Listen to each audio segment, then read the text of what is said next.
Morena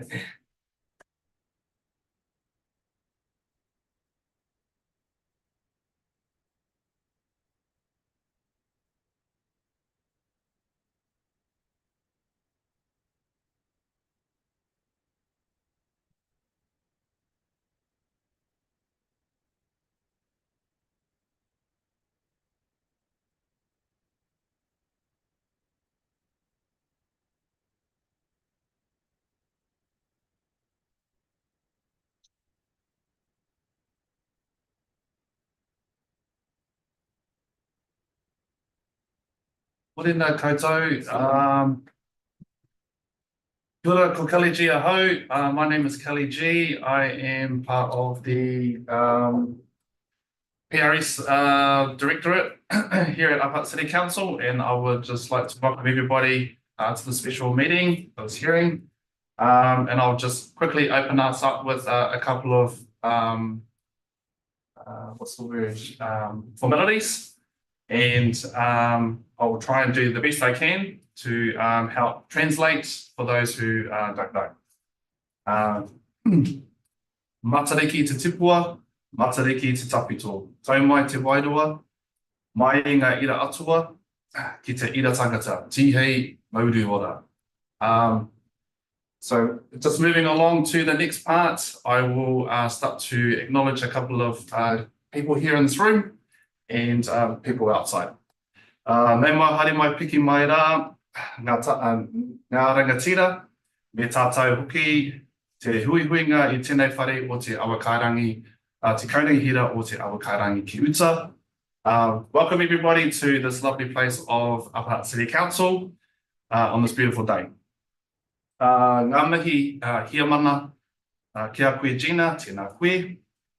Thank you. A big acknowledgement to our chair, Gina. Thank you. E mihi ana korua ko Sarah, rawa ko Rob. Tēnā korua I tēnei ata. Ko te tūmanako I pai, o koutou haringa mai, I ngā te whanganui ātara me kirikiri roa ki a koutou. Te mihi, e mihi whakamiha kia korua. Appreciate you guys travelling from afar and from very close to this place. Tēnei te mihi atu ki a koe E James, tēnā koe E Hoa, nei mai piki mai,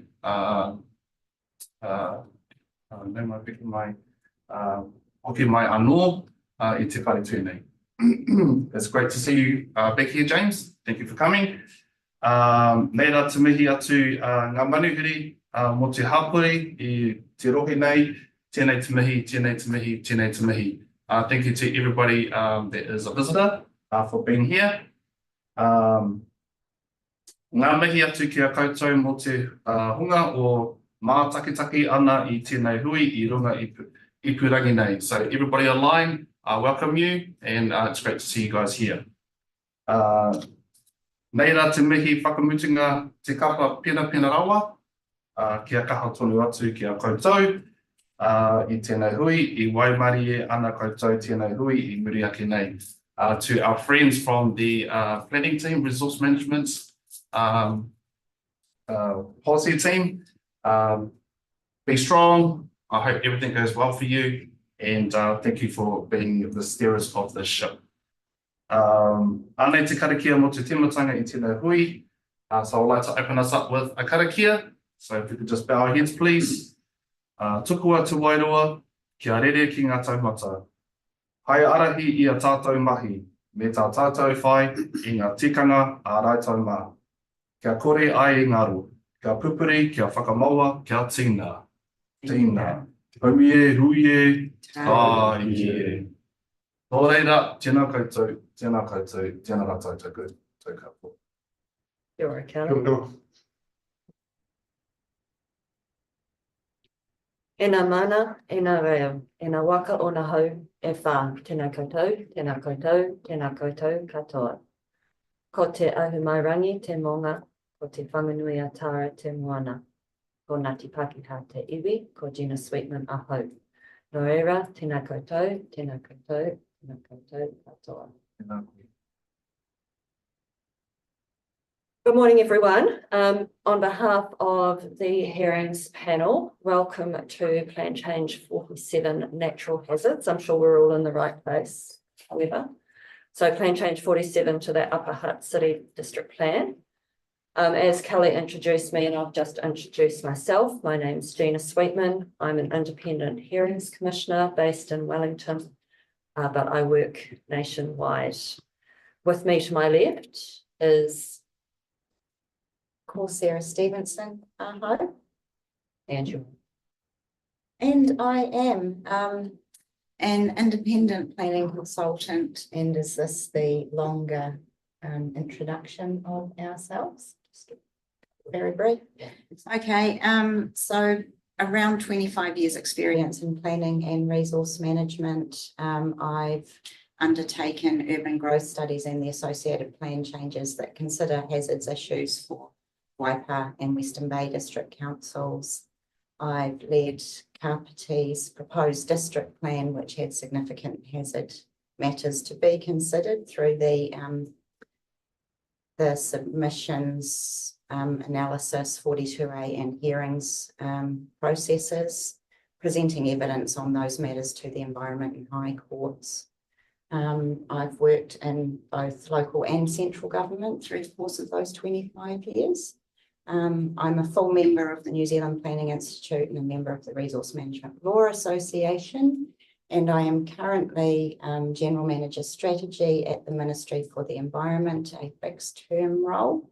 And as to other interests, just for transparency and completeness, I am the immediate past chair of Louise Nicholas Trust and also sit on New Zealand Defence Forces Operation Respect Advisory Board.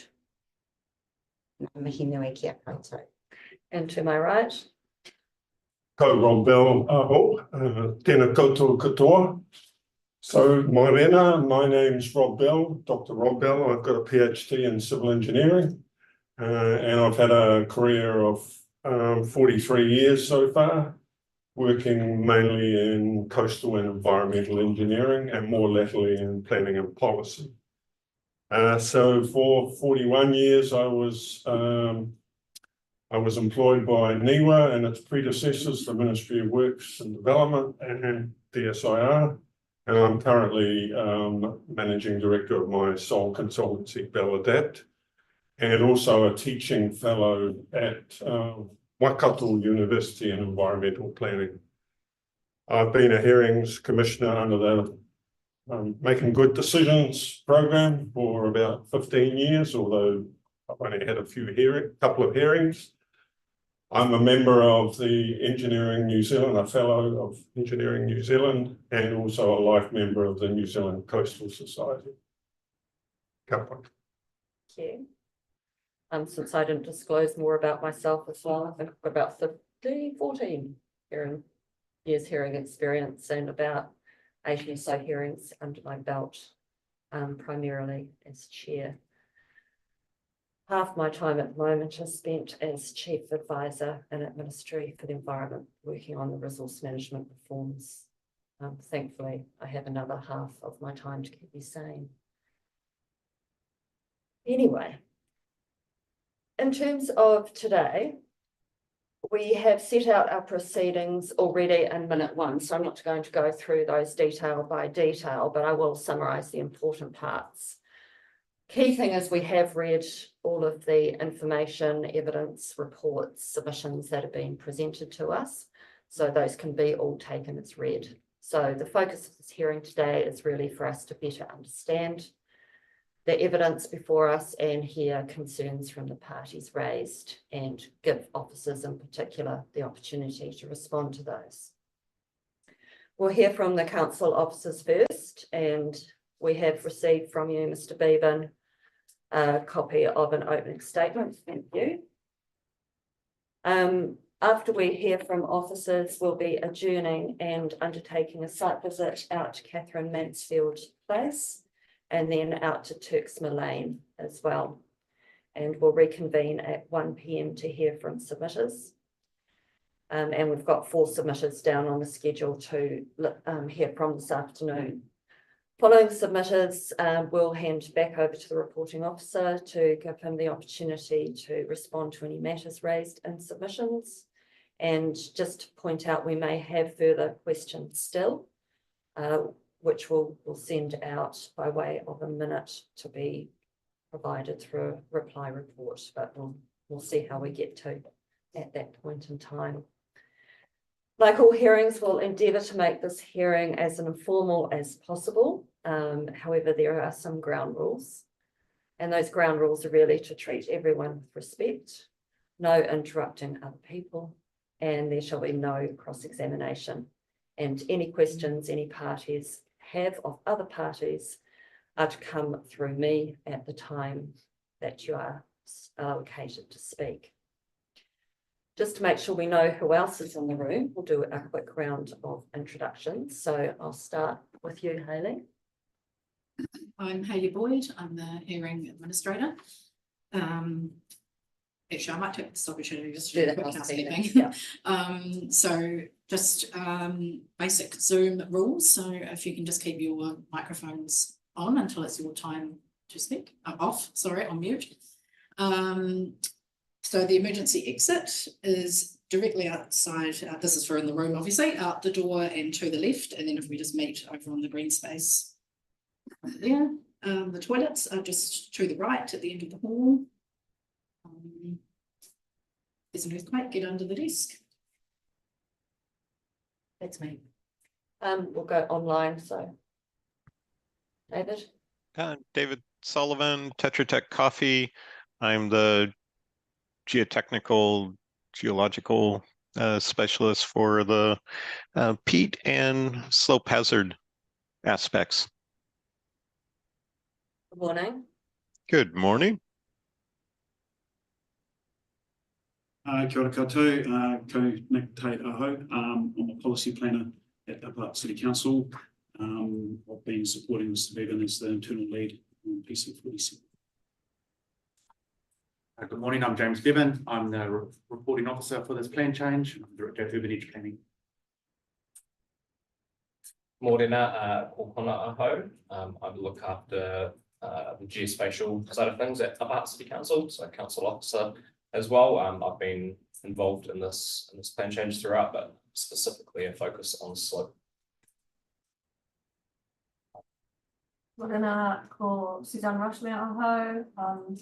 I'm acting planning policy manager for Upper Hutt City Council. Generally just being here just to help out with whatever people need help with. Morena, ko Liz Carter. I'm just here to learn really. Participated at Upper Hutt City Council any actions within the process. This time I had a chance to see it play out. Thanks. Welcome. Does anyone have any questions before we start?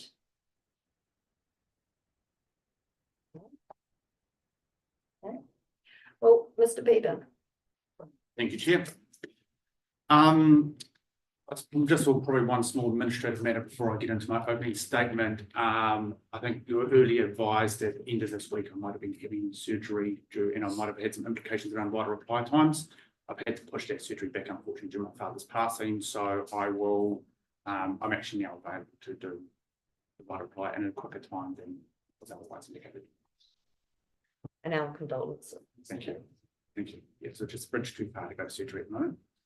So just into opening statement, this is just a very brief statement around what's covered in the 42A report. It doesn't really touch on anything new other than picking up on some comments from Greater Wellington provided in a statement that they provided in relation to the 42A report. It's just around a point they raised in there. Otherwise, there's no really much covered within this, and I'll just step through it. My name is James Gary Bevan, and I'm the author in the Section 42A report, reporting officer for Plan Change 47, Natural Hazards. Just confirming that I adhere to the Code of Conduct and I should be taking as read. My opening statement will concentrate on providing a brief summary of the main changes that are proposed under Plan Change 47 to the Upper Hutt City District Plan, the main points of contention for each hazard, and how these have been responded to within the Section 42A assessment. Proposed Plan Change 47 is a review of the Natural Hazards chapter of the Upper Hutt City Council District Plan.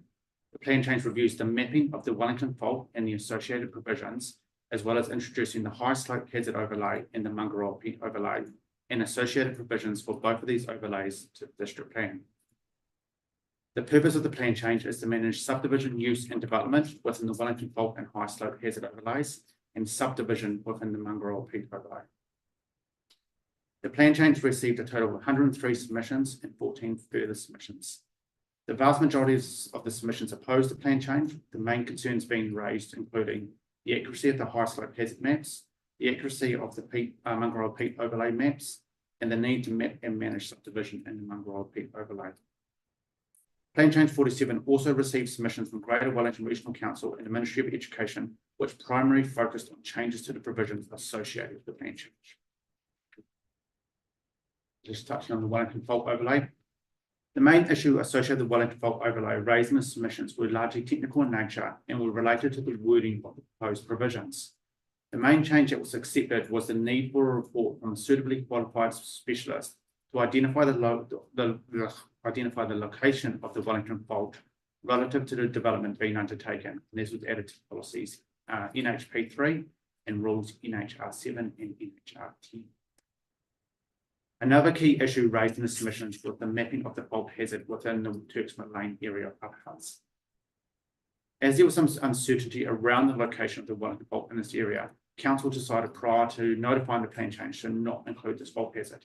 And just expanding on this, it was identified on a LiDAR survey, and there was a thought that it may also be a fluvial feature because there is a stream in that space, and we were unable to identify prior to notification of plan change whether this was in fact a fault area or a fluvial feature.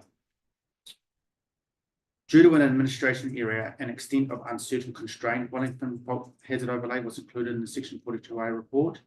Was included, and the Section 48A report recommends that this was removed, and that was from a previous G&E study that had been undertaken. I have also recommended to not add the well-defined extension in uncertain constrained areas of the Wellington Fault hazard overlay as identified in the GNS report dated 14th of March 2022 to the Turksmith Lane area due to the natural justice issues associated with the impact of properties in this area, and also due to the uncertainty to get around the location and why it wasn't originally included. Greater Wellington Regional Council has submitted a letter to support the findings of the Section 42A report.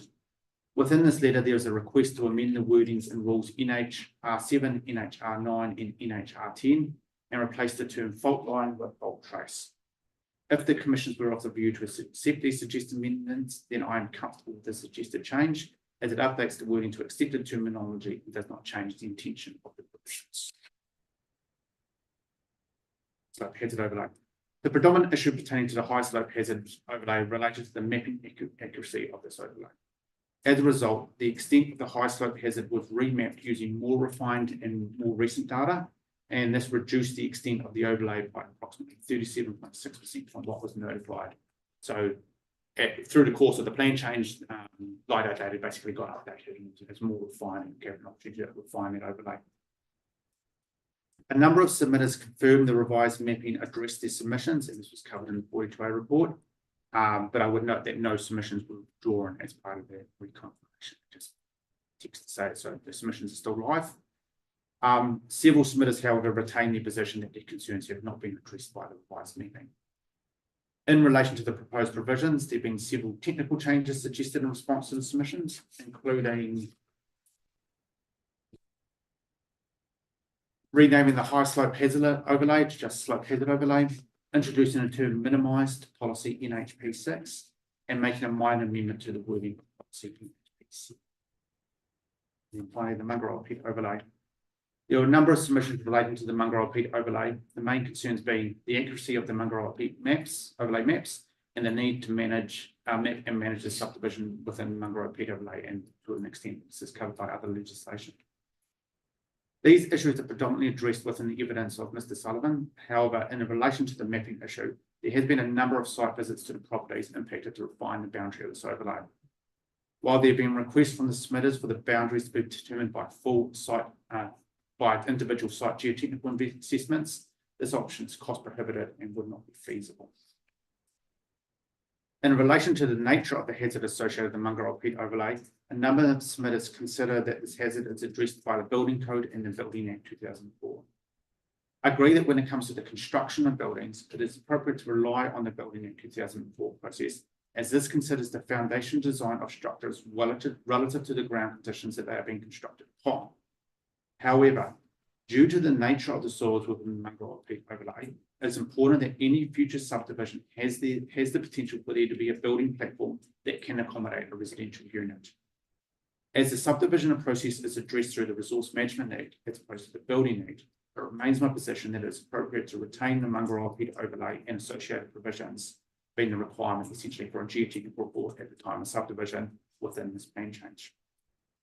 In relation to the proposed provisions, there's only been one change, being the inclusion of the term minimise in NHP 5, which would then align with the wording of NHP 6 as well. And that is essentially a brief overview, and I'm happy to take any questions. Thank you. I was just wondering, did Mr. Sullivan have anything he wanted to say before we move to questions to officers? No, I think that was a very good summary of where we're at. So we will proceed to questions now. Some of the questions we have may be appropriate for Mr. Bevan to ask, or they answer, or might be appropriate for you, Mr. Sullivan, or it might be a bit of a mixture of both, particularly as we move into the technical side of things. I'll hand over to Dr. Bell to. Thanks, Madam Chair. So, Mr. Bevan, I have a few questions, mainly around clarification. And the first one is probably, we'll just start with a more general one, the MPS urban development. So in paragraph 26 and 27, you outline generally how these overlays might have impacted on decisions around intensification and future urban strategies. So in the section 32 report, it was sort of dismissed that it wasn't relevant. So can you clarify how these overlays have been used to make decisions around intensification? So, yep, no problem. So having a review of the section 32 report for the MPS and the IPI, which talks about the MPS UD provisions, they basically just relied on the operative district plan overlays, being the flood hazard overlays in Pinehaven and Mangaroa, and being the 180 volt as it was mapped. In any event, through the process and how it all played out, there's actually very little interchange between these hazards and where areas were upzoned anyway for high density residential. Mangaroa obviously being a rural area, it's excluded from the planning change. The high slope hazards generally were included in high density zoning anyway. And then the 180 volts on the western side of the valley, which was actually, there's no intersection between the new map extents and the high density residential zone. So while they weren't necessarily considered at the time of the rezoning provisions, by good management or good luck, it also hasn't intersected with any upzonings as well. So they kind of just ended up being quite independent of one another. Right. Yeah. So I just wanted to clarify that it hasn't been used as a qualifying matter. No, they were certainly weren't considered as a qualifying matter for the process. Second one, moving on to earthquake, you covered in your opening submission here. Just want to clarify, you're comfortable with the word fault trace rather than fault line, and do you think trace is a bit more of a buffer rather than a hard and fast single line? Yeah. So the term fault line implies that a fault is just that, a very straight line. In fact, when faults are when they are distributed or have a kind of a wider eruption space, it's actually a broader area, and the term fault trace appropriately recognises that. And in terms of the Turksma Lane area, which is now being excluded, will that still be available as an information layer for building consents and any assessments that may be required under restricted discretionary activities? I will defer to Nick on that because being a council officer, but my understanding is that it would probably likely still be there around in some form, but I would probably need to check within the wider organisation, come back to my wider reply if it's okay, Nick, just to confirm that position. Moving on to slopes, and David Sullivan may need to address this question. In terms of defining the slope overlay, and particularly I'm interested in the slope setbacks. How was climate change in terms of increased rainfall and the potential for increased runout or increased or deeper scarping at the top, and also potentially with climate change, more incidents of drier periods interspersed with heavy rainfall? How have they been included in the slope runouts and the slope definition of the slope overlays, and in particular the slope setbacks? I'll defer to David on that, being the one who does that.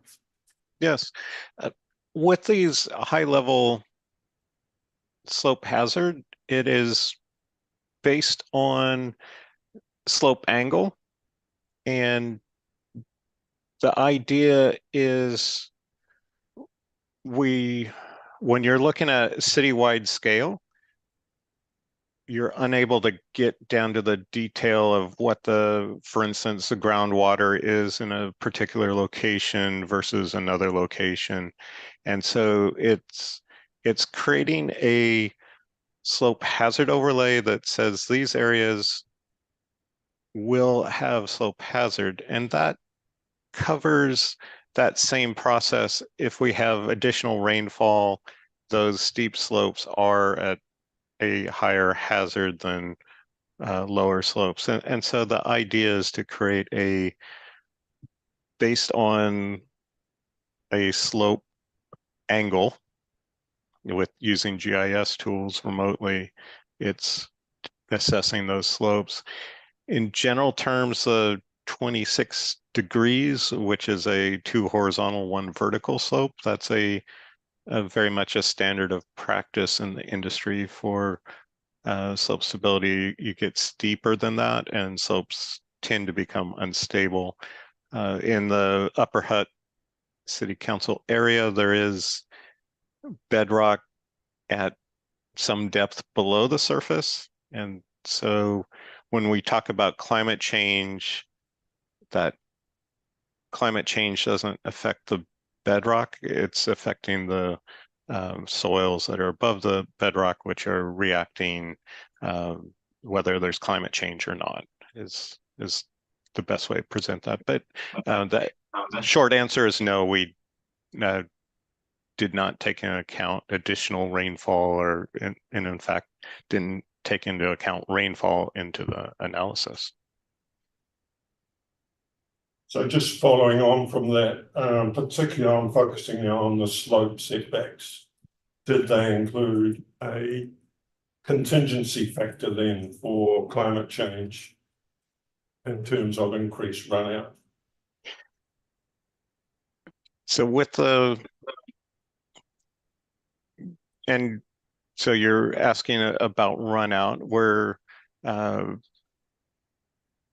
we've put the slope hazard at 2-to-1 slopes, and at that stage, those would be the areas that would consider additional assessment. And when it comes to that runout area, when you get beyond that area, there's hazard is mitigated as you start getting beyond that 2-to-1 slope area. So it's to fully address and remove all risk, we would be talking about a 5 horizontal, 1 vertical, 4 horizontal, 1 vertical type of overlay but that's a whole different item, and I'm based here in Taronga, and that's what they have here, and that it's a bit of a different situation because in Upper Hutt City Council with the bedrock, you don't get the debris flow type aspects as much, and it's more of a typical slumping, those type of failures, and so we went with that 2 horizontal, 1 vertical, 26-degree as let's get the hazard in place, and so the immediate critical hazard is understood, and council can understand what the hazard is from that standpoint. And with any good engineering practice, engineers involved on the site, they need to satisfy themselves, and they shouldn't be purely relying on a hazard map to determine a hazard at a site. Thank you. So that leads nicely into my next question, Mr. Bevan, around natural hazard policy 7A. So in terms of the restricted discretionary activities, that requires an assessment by a geotechnical expert to ascertain, so just following on from Mr. Sullivan. So at the moment, policy 7A wording is silent on climate change, and whether climate change should be added in there to be considered on a site-by-site basis in terms of the geotechnical information that's gathered for that site for that activity.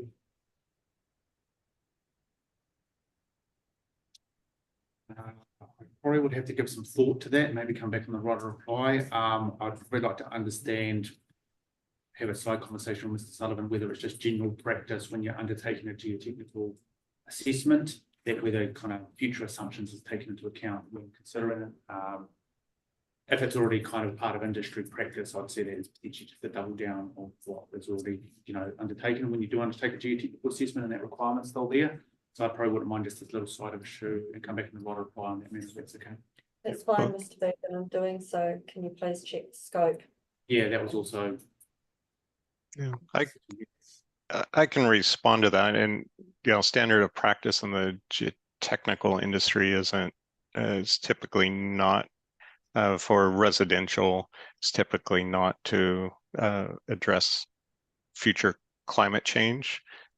We do look at future as far as seismic hazard and all that, but in general with climate change, that typically is a regional policy statement type item. If there's a new area of land that's being subdivided, that's been from a geotechnical standpoint, that's when I've seen the climate change item being addressed as kind of regional policy statement level.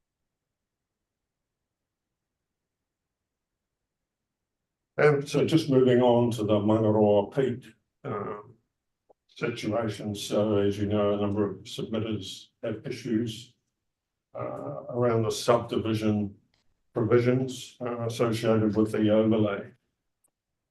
So I'm just trying to understand whether there's been an issue that it's trying to address in the past where subdivision has occurred and subsidence or some other issues have cropped up, and why, if that hasn't occurred in the past, why the alternative some submitters have raised of relying on more general rural provisions for subdivision and the building code and building act. So I'm just trying to understand, is there an issue here? There is, and I have to dig it out. I am aware of one subdivision application many years ago where because there was a controlled activity, the matters of control didn't really give council an opportunity to consider the hazard as it was playing out. And there is very deep and very poor soils here that have the potential for settlement. And it might have ended up with a subdivision didn't proceed, but council in that was trying to push for a geotechnical report and was being strongly challenged by the applicant and the need to provide it in relation to the matters of control. And this is going back good 7 years. So there has been an issue with it in terms of the existing provisions, in terms of how they're working. That don't, yes, there's section 106, but it gets very messy from a council perspective when your matters of control are not sitting in there. So this is kind of responding a little bit to that, and we are seeing generally the growth documents have generally shown there's an expectation for there to be a bit of growth in the rural area in Upper Hutt, so there could be subdivision potential, and given that it's very deep, very poor soils here in place, it's just putting in a caution to deal with that. Thank you. Some other questions? So I just follow on question from that one. Is there a potential situation in Mongaroa with the Peach that foundations couldn't be designed for construction of a building platform? I had conversations with David's predecessor to that, but I might let David answer in relation to the context on this topic now. Yeah, in geotechnical engineering, we like to say everything's possible. It's just a affordability item. Yeah, so it's for instance, you can drive piles for 20 meters to build a single-story house if you want. It's just cost prohibitive when you do that. So I would suggest that it's a item where there's a hazard of one corner of the house tilting, settling, especially when you're at the edges of the peat, where you get one corner of the house settling, and at that point it's not meeting the informative 25 millimeters over 6 meters of differential settlement of the house for the B1 of the building code. Those type of items where when the house tilts, it's the amenity isn't of that house isn't there, and it would need to be re-leveled, doesn't meet the intent of the building code using normal construction practice. And so the idea is that a investigation is conducted in these areas so that appropriate specifically designed foundations are recommended, and or if a lot is subdivided, that hazard is addressed, and so that future purchasers of the lot understand what the hazard is and all that. But what just going on from there might be for you, Mr. Bevan, what's the risk of doing what Mr. Anker would like, which is having just solely relying on the Building Act? So the main risk of that is essentially you'll create a lot which will get flipped on and sold to a third party who not all necessarily aware of the hazard, and you basically get into your cost prohibitive engineering solutions. Yes, anything can be engineered, but then it's about whether it's feasible for the scale and size of the development to ensure that you meet the requirements of the building code. So you could end up with essentially a blighted lot that would actually, yes, in theory, it's possible to build, but in practice, the cost realities of it for what you're actually dealing with may not be in terms of meeting settlement differentials and everything like that, given the quite uniqueness of the deep soils that is sitting in some areas of this overlay. Yeah, I would add to that, the risk is the Building Act. There's the standard NZS 3604 that if you have do specific tests and these tests show adequate results, you don't actually need specific geotechnical engineering. What could happen is somebody places fill across the site and creates a crust on that site with the peat below.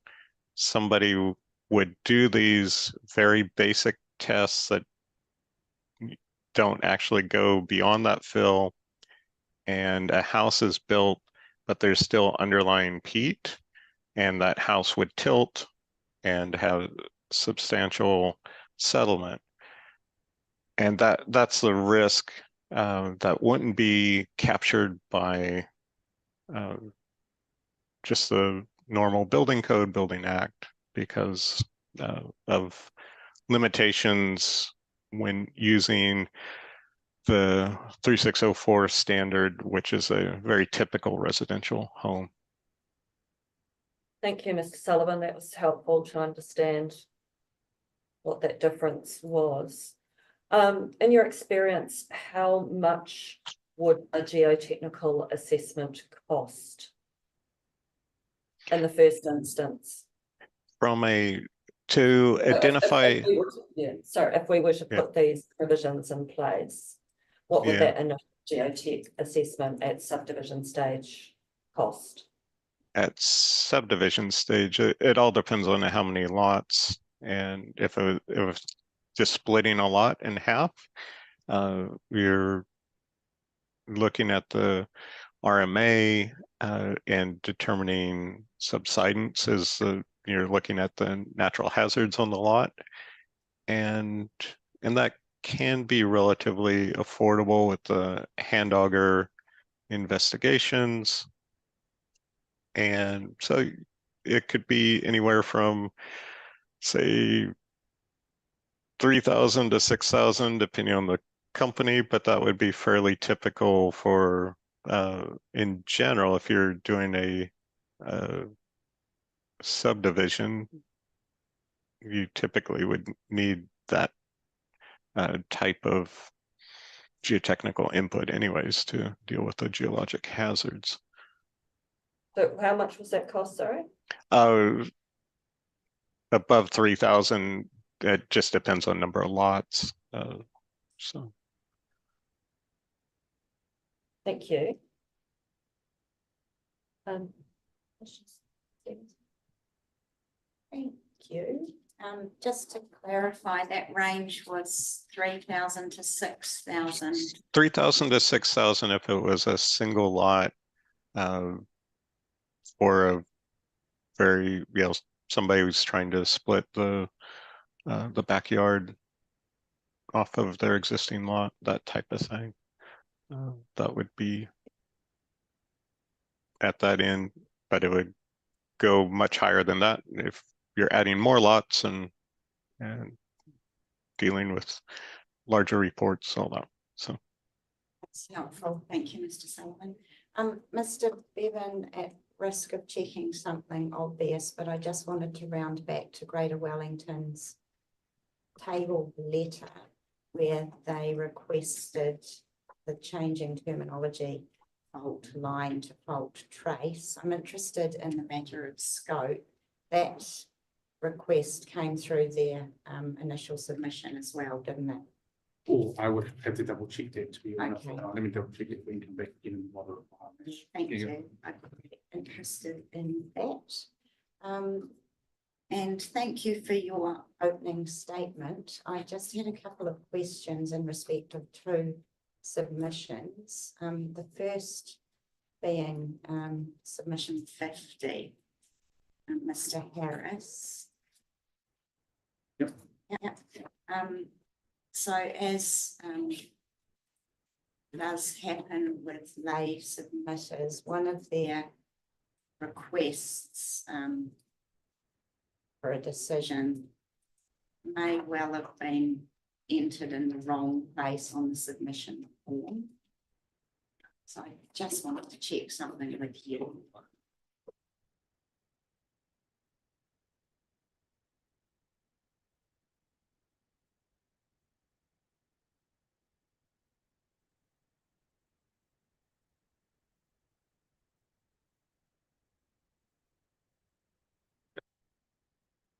So on the submission form under specific provisions, which may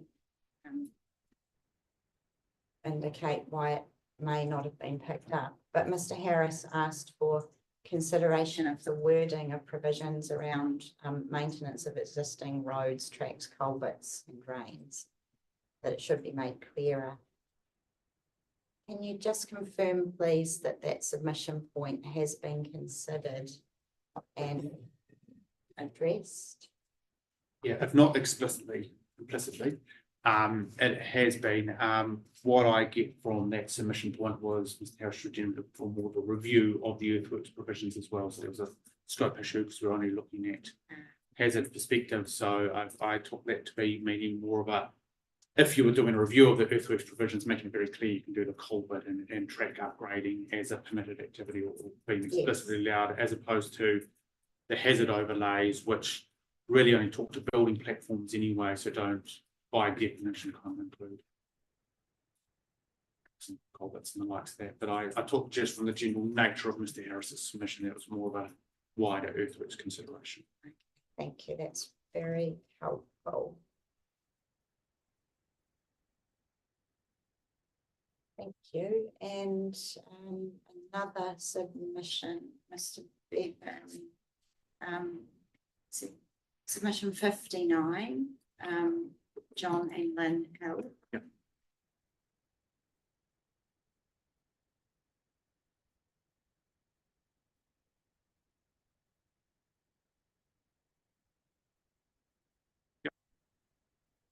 And my questions are reflecting my interest in lay submitters, to be fair, but they requested that plan change 47 adopt a horses for courses approach that allows a pragmatic and risk-based approach, effectively looking for a one-stop shop, is my paraphrasing, a single approach to an engineer being preferred to keep costs down. And this reflects the tension some submitters are feeling around both the building consent process and now a subdivision consent process evaluating risk. But had that submission point been explicitly considered and addressed? Yeah, so that statement actually comes through in quite a lot of the submission points that come in. They've obviously got a similar template together for a number of submitters and taken it through. In my view, I wasn't 100% certain what that's necessarily getting at. It's asking for a streamlined process, or every subdivision's still got to get consent anyway, so it doesn't ever change the fact subdivision's never been permitted in Upper Hutt City's district plan. It would still be a controlled activity, still need to go through. And so all this is really doing is taking it to a restricted discretionary activity and added the requirement for geotech. So I don't see it as making it any less streamlined than the existing process. It's just adding more of an information requirement consideration. And so in many ways it's been considered in terms of they want to take a risk-based approach, they want it to be streamlined. Or I don't necessarily, my view is I don't think we've necessarily made it any less streamlined, merely just added an information requirement kind of sitting in there. Absolutely, thank you. Mr. Hill's not appearing today, but it's good to have that clarified. So thank you. About the question I had around the implications of not increasing scrutiny at subdivision stage and a resultant building consent process discovering issues that made development costs prohibitive. Well and truly canvassed. So thank you. Thank you. Nothing more from me, Madam Chair. Could I ask one more question? So Mr. Bevan, I just want to clarify also around the activity status. So you've got hazard sensitive activities and potentially hazard sensitive activities. So I just want to know joining a few dots here, the interconnection through the CDM Act with the lifelines. So there's a fuel plan under the lifelines utilities sections that is a requirement. And I'm just wondering why service stations have been put in the potential hazard activity and not in the sensor overlay. Could you clarify that, please? This has been a debate I've had with many service stations over the years. So originally, when this concept was first kind of developed, service stations were an hazard sensitive activity. And they were identified that because of their obviously high petroleum things, pretty explosive, not ideal in some instances in hazard areas.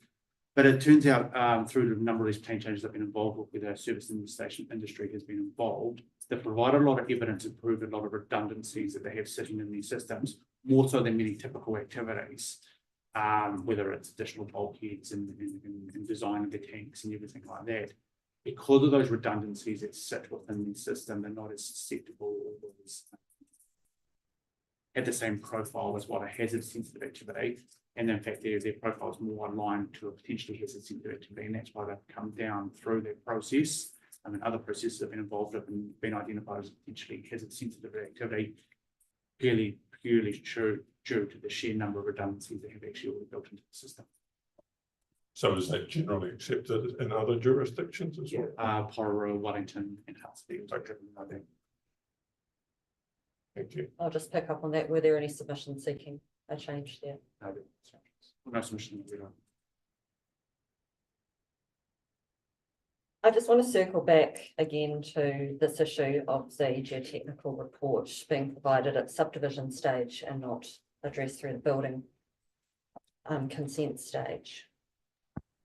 What is the flow on effect? So if a geotech report is provided through the subdivision consent process, I would assume in those cases a consent notice might be put on the title. Yeah, so Foundation requirements, and then what's the flow on effect then at the building consent stage? Is it easier at the building consent stage, or will they need to do further investigations there as well? I will pass this over to David, then I'll understand from planning perspective.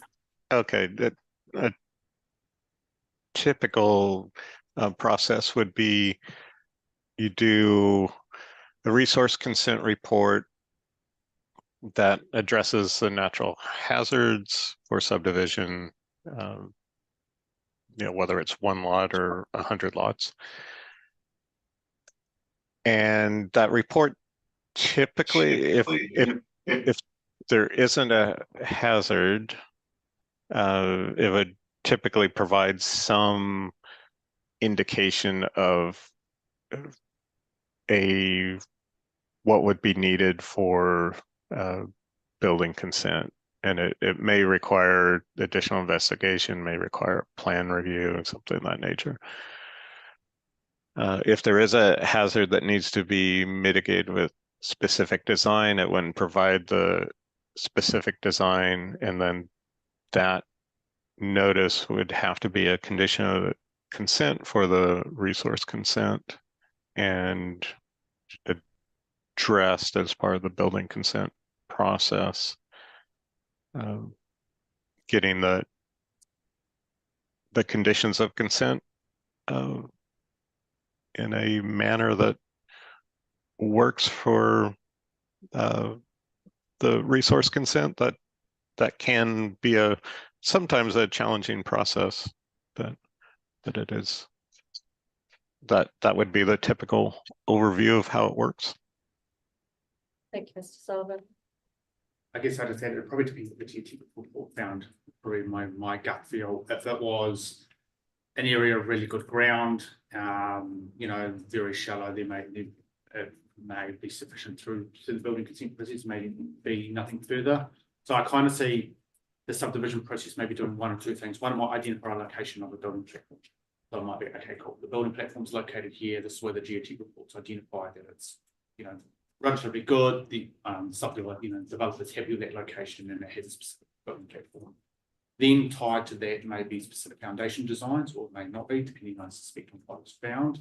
And it may even identify the need for further geotechnical investigation in really bad situations. There could be, they've done a very brief overview. It's identified sufficiently that there's a building platform and specific foundation design. And then as part of that specific foundation design, there may be need for a further bit of investigative work to determine exactly what that foundation design is.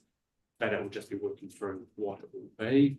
I suspect we need, if there was any I mean, first question is, there's going to be much subdivision in this area, and if there is any subdivision in this area, then it would be more probably effective to go down the building platform location perspective in the first instance, because that would be easier, the two options. Nicely brings me to my next point, is what is the potential future subdivision potential within Catherine Mansfield? For a number of the properties, not much. In all honesty, they're at their subdivision minimums and they're already there.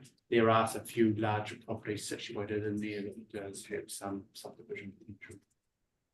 Are any of those the submitters properties? I would have to check to confirm. I haven't done an analysis of these properties can be subdivided. And I would also probably say there's another plan change, the rural plan change out there. So I haven't gone through an analysis program of these are the submitters properties. These can be subdivided under the existing plan. These are the subdivision ones under existing plan. This is a theoretical lot you could get off it. And then under plan change, but this is what the zoning is changed to, this theoretical lot number. I haven't done that exercise. It might be useful again in your reply report to just set out to us what is the current minimum lot size for subdivision under the plan as it is now, and then under the plan change as well.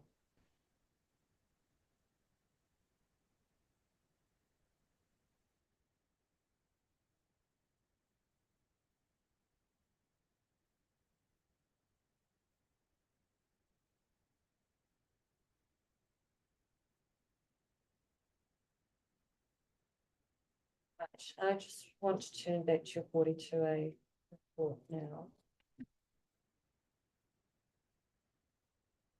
I did have one first question, or request really, Mr. Beaver, and that when you do your reply report, can you please provide us with your updated marked up chapters, the reference to the submission points as well? That would be very helpful.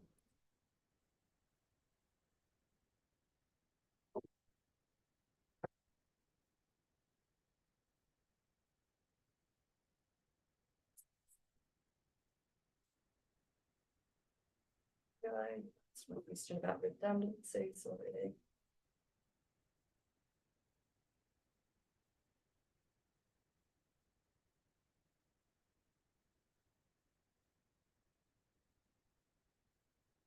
I did have a question about your NHR 7. And that's really linking back to, I think it was this GW submissions.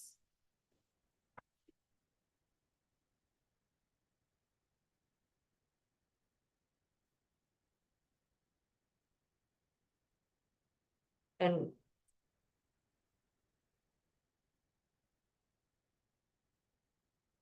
so in P3, you've recommended the provided in building platforms located for void fold as advised by an appropriate response specialist. I just wondered why in R7 you put that as an advice note and not a matter of control. If it's specifically addressed in policy, I just wondered.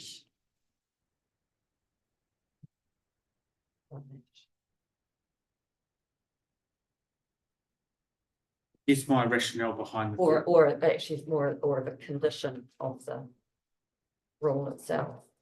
Yeah. So probably going for the first point, why is it not as a matter of control?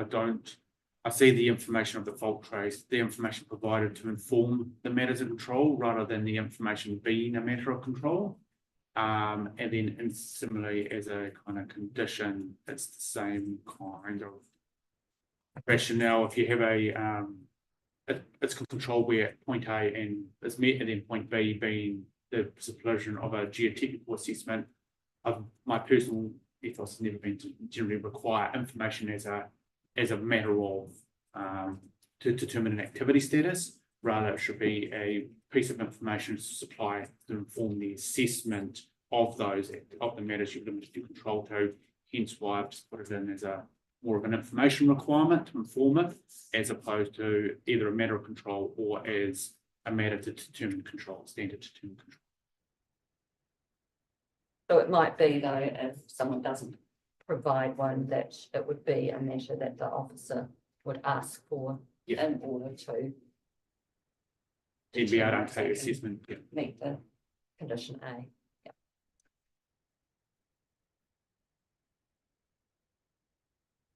Now. That on that topic. The Wellington Fault Overlay Spatial Extent. Now you've taken us through in your speaking notes that including the area around Tuxman Lane was an error, but it was included. So considering Karen Pugh and Grant Boyd's submissions, is there scope within Karen Pugh's submission to remove all of that overlay from those properties?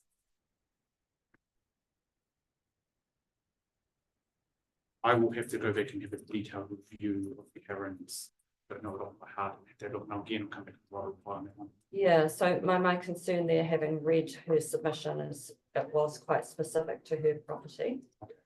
And I'm just not sure if we have the scope to remove it from the other properties. Yeah.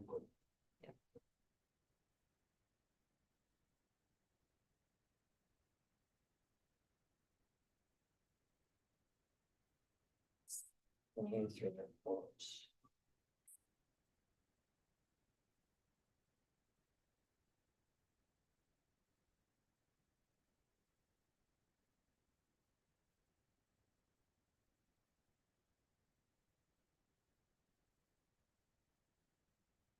That's all good. That's all the questions from me. Thank you.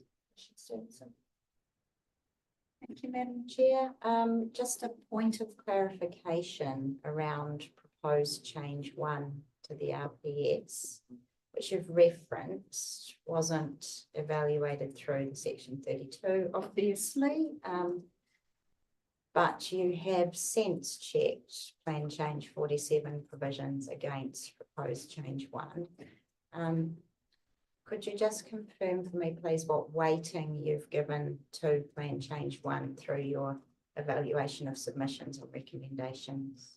I haven't actually given it a significant weighting because it's under quite significant challenge at the moment through the hearing process, and the decision hasn't come out of it. I've kept it in the back of my mind and I've given it some consideration, but I've put most of my weighting into the operative provisions where they sit. In saying that, I'm mindful that plan change 1 changes aren't that significant to the natural hazards chapter, and if anything, align more with what this approach is rather than diverging away from it. So even if there was, I've kind of kept it in the back of my mind, but I'm quite mindful there is very little, if no conflict here. Thank you. What are the nature of the changes through change 1? It's just tweaking some of the objectives and policy wording to bring in more of a broader risk-based approach. It brings in the hazard sensitive activity, potentially hazard sensitivity concept. It gets more into the void high hazard and kind of manage in the medium and low hazard direction as well. So is this a tail wagging dog, and the RPS is more going to reflect what the contemporary district plans are now? The RPS is catching up with the rest of the district plans in the Wellington region and just kind of updating their provisions and I would also bring these up, just also the other main changes is a much broader consideration, explicit consideration of climate change now. Those provisions and being while implicitly applied, it's being explicitly spelled out in some versions now.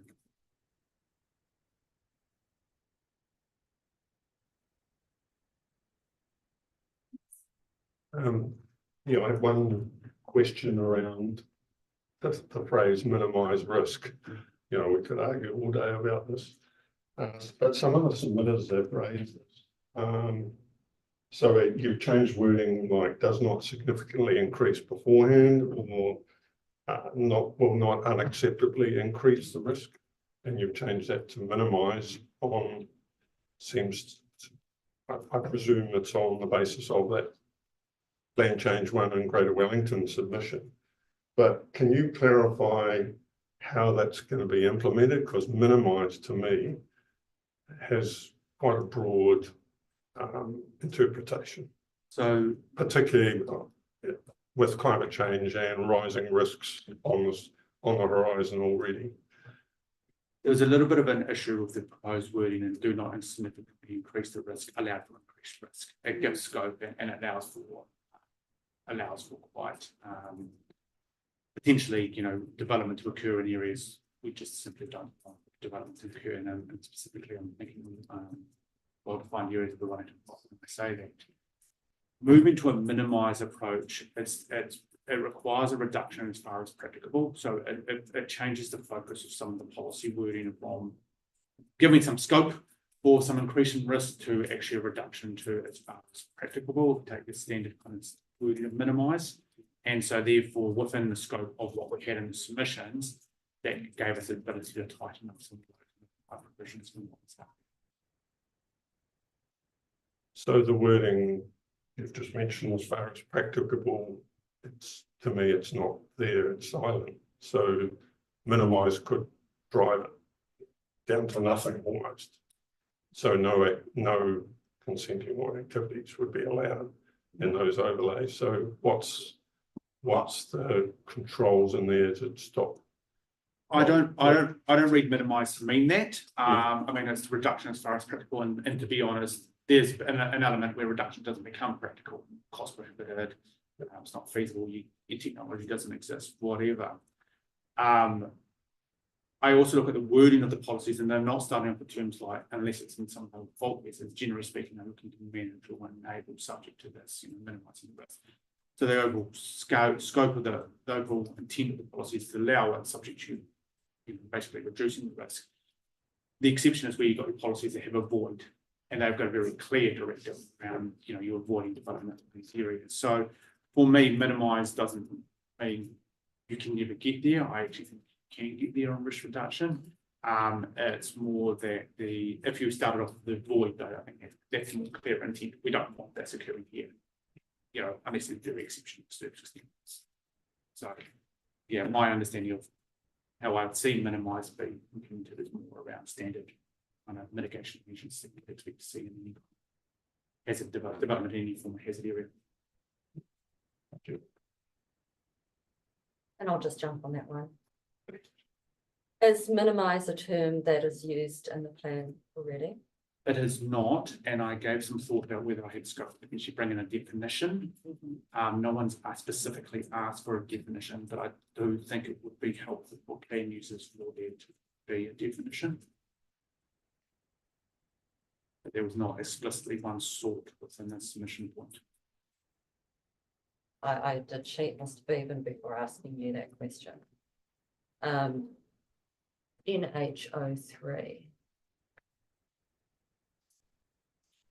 does use it.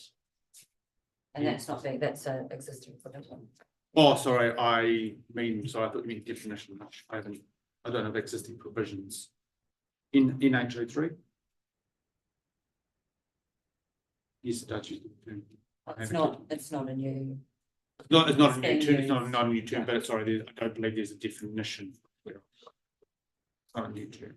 So in that, when general practice, if there's not a definition in a plan, is discretionary.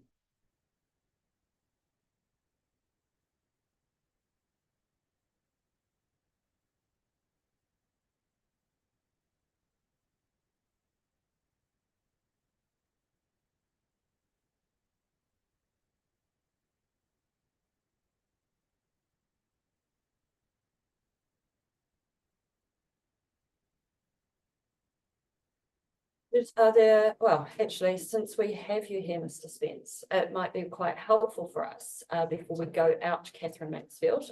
I do know we can go to Mansfield places. I have been before. I have been to Tootsma Lane before, but my colleagues haven't. It would be really helpful if you could just show us the location of these areas, and the other areas that are the subject of possible changes as well. Cool. We'll just wait a few minutes while you. Yeah, just get the old screen share Good. going.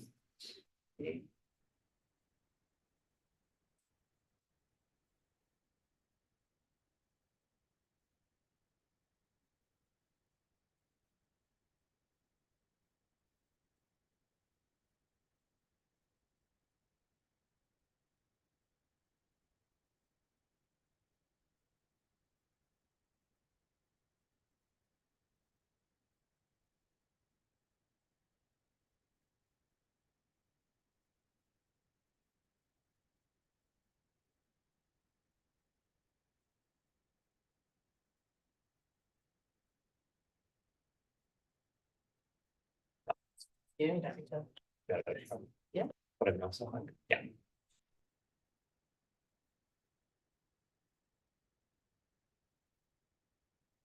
When you're ready.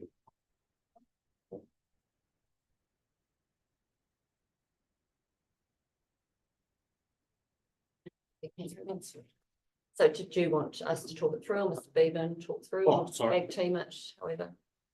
Yeah, I'm totally fine. Yeah, yeah.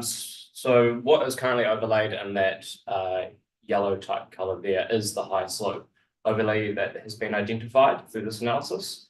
Here we're looking at the intersection between Catherine Mansfield Drive and Whiteman's Valley Road. Obviously a rural type road, but it is a little bit dense around this area. This is the sort of area of already settled development up Catherine Mansfield.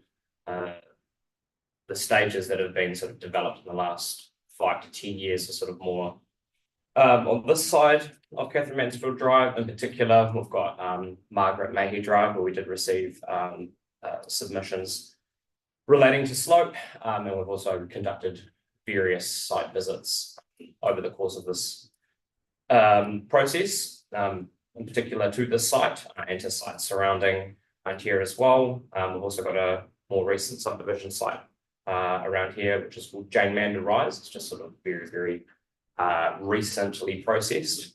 But this is effectively the overlay. I'll just take a slightly more zoomed out approach, and I will just show you the variance and obviously the focus on these hills. As you'd expect to see around here, the slope identification has picked up various areas where the angle is above the 26-degree mark, or sort of best practice. In respects to building platforms as well in this area, where we've had updated imagery, and in some instances we've used satellite imagery to identify where there's new dwellings, because as you'll see here, some of these dwellings won't have shown up because this imagery is 2021 captured, sort of on a full yearly cycle. So we do rely a little bit more on the satellite type imagery, but effectively we've gone through and worked out where building platforms are where possible, and we've since removed them. A lot of the submissions did focus on that, I guess, currency of data, and so that was a sort of major part for us to bring in more updated 2021 data to get this to be more current and more accurate. Yeah, I think that's probably. Is there anything in particular that you'd like to see, or a particular area or road? I'm good, but I'd like to see the page. Pete overlay. Okay, cool. Yeah, I'll add that. Yeah.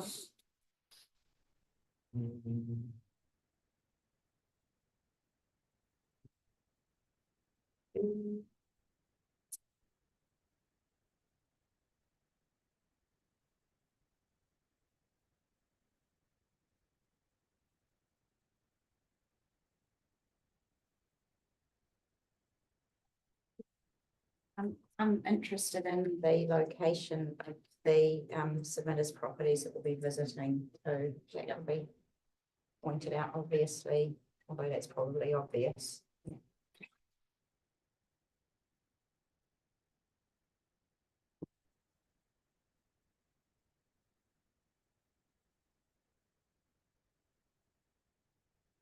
Brown overlay here with the large stripes is where the peak has been identified.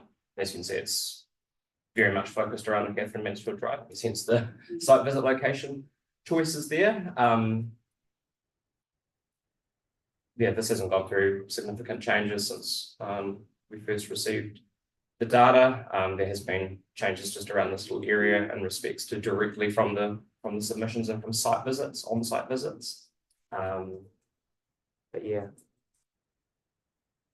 Can you show us the location of Mr. Anchor and Mr. Hill's properties? Mr. Hill. Definitely it's, And it's got the business. I mean, 198 198. Catherine Mansfield Drive.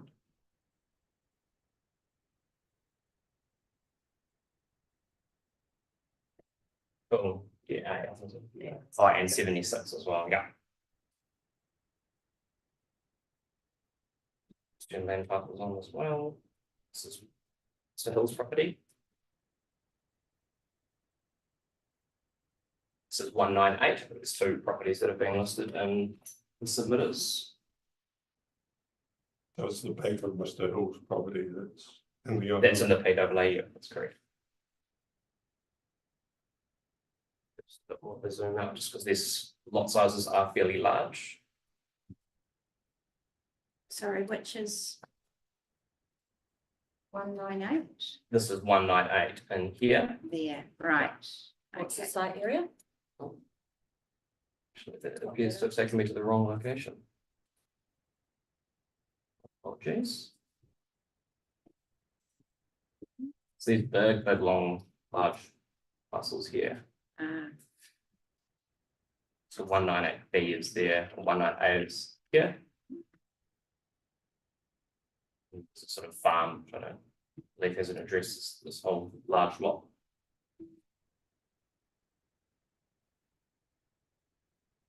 His other address that he's listed.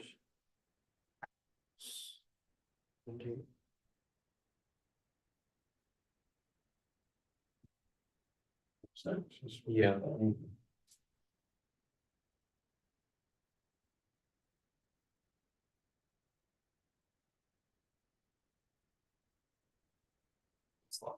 Yeah.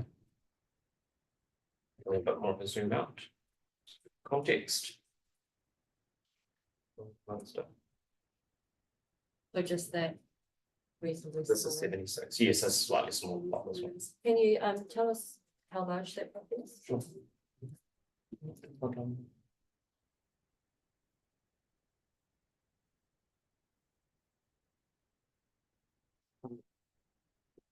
Squares.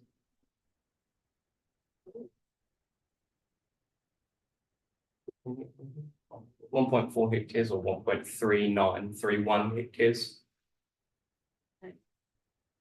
And then 165A, Catherine Mansfield.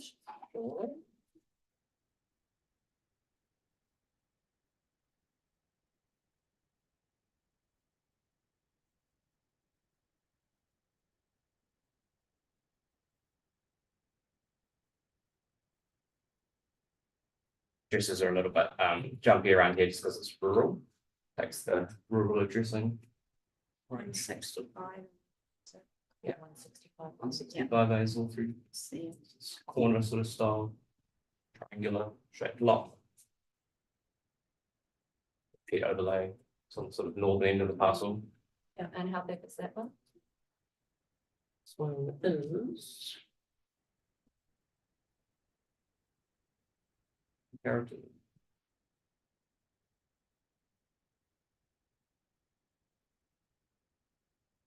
One point three three 82. 13,000 square meters. And sorry, could we go back to 198, Catherine Mansfield, and how large is that one? Sure. Yeah.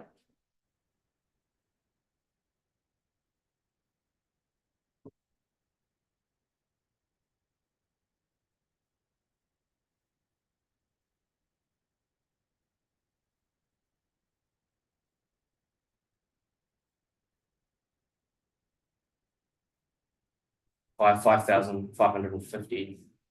5,580, should say, apologies. Square meters. 5,580. That. Okay, no problem. And can we go up to Turksma? Fix mine, yeah, sure.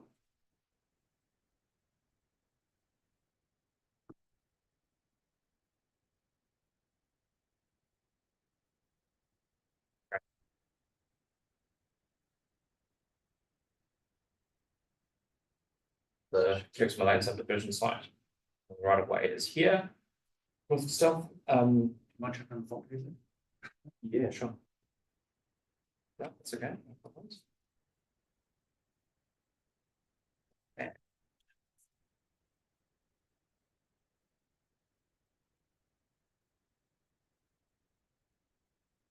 Get that with a pan anywhere in particular. So the blue is the fault. overlay, isn't it? That's right, yeah, and the green is also. So the blue one's one proposed to be removed. Yep.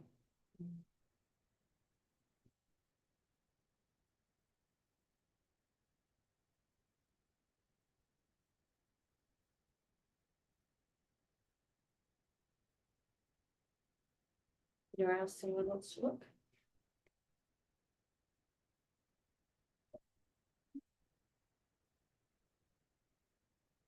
This Bulls Run Road, that's a road I'm not familiar with. 99 and 104. Oh, the back of Riverstone. Other stone terrace. Yeah, so, yeah. Up to the side, a bit more rural. Bulls Run, so Riverstone's down here, so it's this more rural Moonshine Valley, if you call it a suburb. Did you have a particular site? Did I hear 99? Is that correct? Which one? Mr. Harris is 99 and 104.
Found it in Google, but I can't find it in here, unfortunately.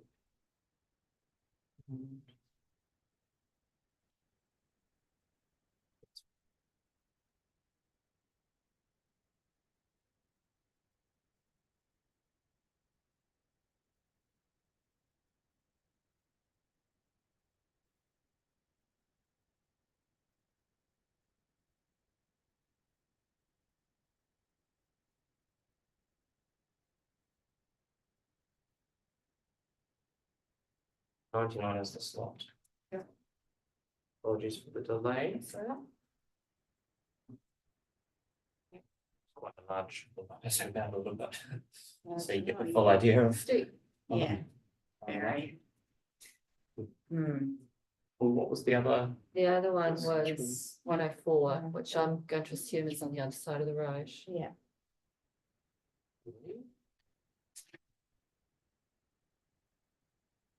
The address up here is a little bit confusing. 104 is up now, there we go. Did you want the areas of those ones or? Yes. Yes, cool. 1.8186. 104 Bulls Run.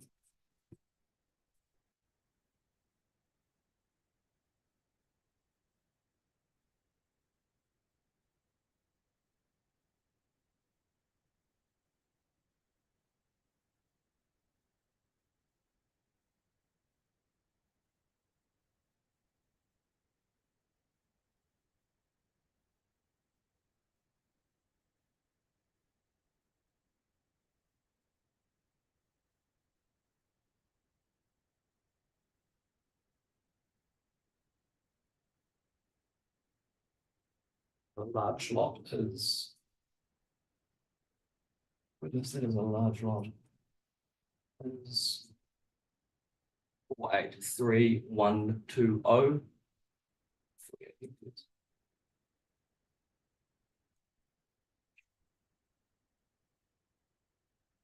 Forty-eight hectares. Well, great.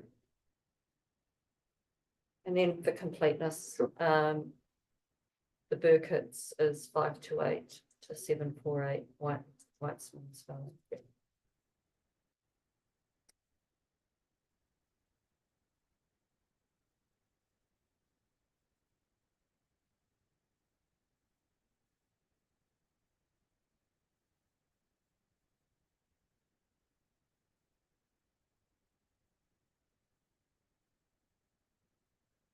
Yeah, 0.8591.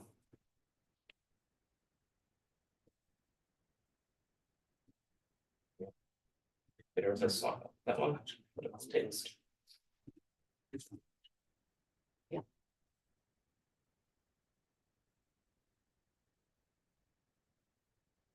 Sorry, Commissioner, just with relation to Burkitts, they may have only identified one or two properties there, but they've actually got much larger land holdings in this area. And it could be that they're more back blocks that don't have specific addresses or anything like that, so I would probably just caution on just one area. So there's actually multiple parcels, same with Mr. Hill. He had multiple parcels that again might not have specific addresses because they're kind of back lots to the fronts. Well, we won't be able to ask Mr. Hill that question, but we'll be able to ask the Burkitts that question.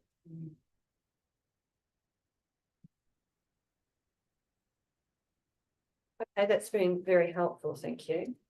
I'll just see if there's any further questions before we go on our site visit. No, all good from me, thank you. Thank you very much. And obviously we'll return again after we talk through with submitters. So I'll adjourn now for morning tea and for our site visit and lunch, and we will reconvene at 1 o'clock. So thanks everyone for their time so far today. And just to confirm, I'm not going virtually on the site visit, am I? No, Okay. I would be intrigued how that would occur, but next time. Yeah. Just see you back at 1 o'clock, please, Mr. Perfect. Sullivan. Thank you very much. Thanks so much.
I reconvene the hearing of Plan Change 47 Natural Hazards. My name is Gina Sweetland and I am the chair. To my left is Commissioner Stevenson and to my right is Commissioner Bell. This morning we've heard from the council officers and we've gone out on the site visit. And as I said, it's now time for us to hear from submitters. So the first submitter I have here on the schedule is Mr. Harris. Harris, did you want to come and make yourself comfortable? We have read your submission, Mr. Harris. So you don't need to talk us through that necessarily. But what you can do this afternoon is just raise any points that you might want us to consider. So welcome. Perfect. Thank you. Thank you for the opportunity to submit today. Really do appreciate that. I farm in Bullsrun Road. I also chair companies in the aerial top dressing and drone business and LiDAR business. Aerospread UAV, which is the drone company, and Aerospread Spreading. So we have real affineness with slope. That's what we deal with each day. I chair and administer farms across 5 different regional councils in New Zealand, and I administer farms across all of our, I can't comment on the number of councils, but it would be obviously a lot more than that. So day to day, I deal with land issues, and day to day, I deal with issues like this. I was absolutely appalled with the level of mapping I saw, particularly at the start. It just certainly it's not accurate. We'll just get to that. Sorry about that. Yeah. That's usually possible. So the level of the quality of the mapping is absolutely appalling. I can't understand. You know, you look at 26 degrees. I had my son in the truck the other day, and of course, modern trucks, my truck measures the slope. And he said to me, "This is 35 degrees." I said, "Let's have a look." It's 15 degrees. Okay, and at the end of the day, slope is way different. And even when you get in the red areas we see on that map, within that area, there's significantly low slope and significantly high slope. I also build on a number of lifestyle blocks and developed a number of lifestyle blocks in Upper Hutt City. I always have to have a geotech report, which will cover the level of slope hazard and slope, any fracturing or things that could occur. They're very good. I'm amazed at today's the quality we get. I absolutely know what is happening below the ground before I start. And I won't use one in Upper Hutt. We did one at Napier Hill the other day. We bored down to 11 metres. I was shocked that it was absolutely what the geotech had told me was going to be down there at 11 metres. Every building platform has to have that. Why are we doubling up? You know, I'd love to see us move towards more enabling rather than debilitating society or debilitating the community. The other one I'd say is, why draw a line on a map? You know, just what I said before, 26 degrees. If you want to say it's 26 degrees, I can't quite understand where that came from, but if you want to say 26 degrees, say 26 degrees. And we can soon measure the map, measure the slope on any pre-report around a subdivision or around a building platform. That can easily be measured. As far as farming goes, yeah, look, I've farmed all sorts of slopes over a long time. I've been around the Paranui area my whole life. I was brought up there, up at college boy, but went to Paranui school as well. So at the end of the day, there's all sorts of slope. I also worked in the South Island high country when I was very young. Well, you don't see slopes like you see down there. Okay, slopes move, some fracture. I've roaded that Moonshine Hill country probably now since about 1997. Okay, we have our own civil gear, we have our own civil earth-moving company. I have yet to see one of our roads slip. Okay, and that's nothing special. That's just the nature of the hill. We try and keep our batters these days to less than 2 metres, but even then, some of the earlier ones that were done prior to my time in in the 80s, they were over 2 metres by a mile. None of them have moved. Okay, none of them at all. The regional council identifies it as a low risk erosion zone.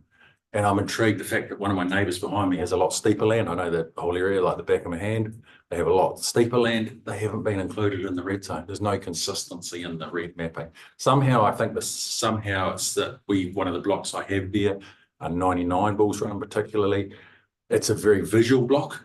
You look straight at it from the east side of the valley towards the western side of the valley.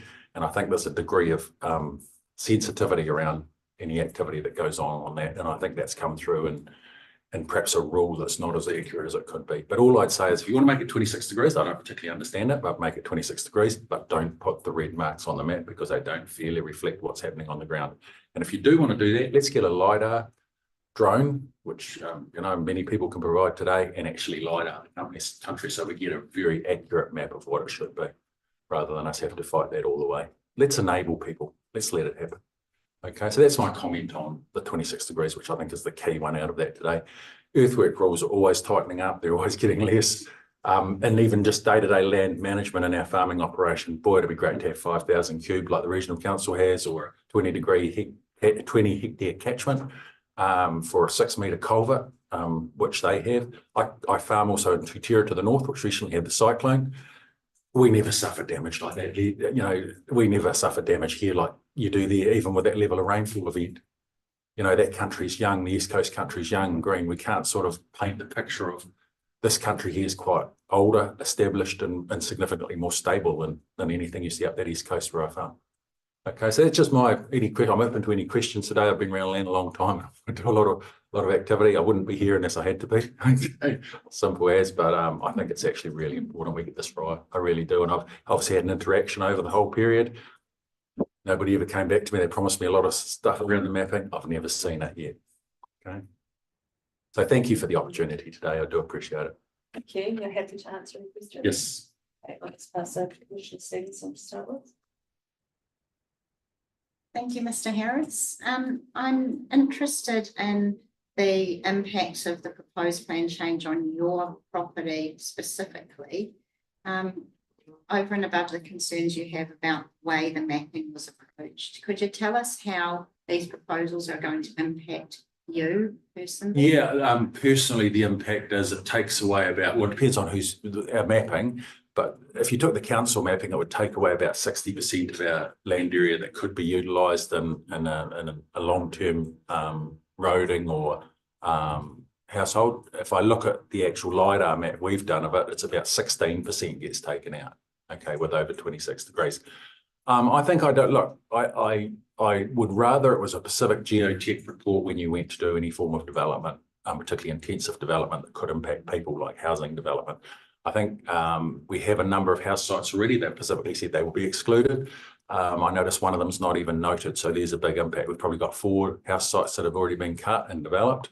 One of them's not even on the map, so we lose that site straight away. And there's a lot of money obviously been put into that site over a long period of time. We tend to work on a long time horizon when we're working in particularly Upper Hutt, okay, because it's just so slow. You know, I used to develop houses in 1997. It used to take me 6 weeks from start to finish. These days it can take up to 4 or 5 years before you get a project through. I think I had a subdivision in 104 Bulls Run Road. That took 8 years because one of the neighbours decided that, and in the end they decided what was okay. But technically it was all right, but it just didn't happen. So these rules actually tend to stymie it. And what happens is it really slows us down in terms of what we do in terms of managing the land, like livestock on the land and things like that, and roading and things like that, but also importantly probably the existing infrastructure of house sites that are there on some land. And, you know, there's one specifically that jumps out right on the edge of Bulls Run Road. That's not on there, and yet 2 others are on there. And there's one further one up the top that's sort of partly on there, not on. So the mapping does worry me from that point of view. And the impact on me does. So that's a fair answer to that.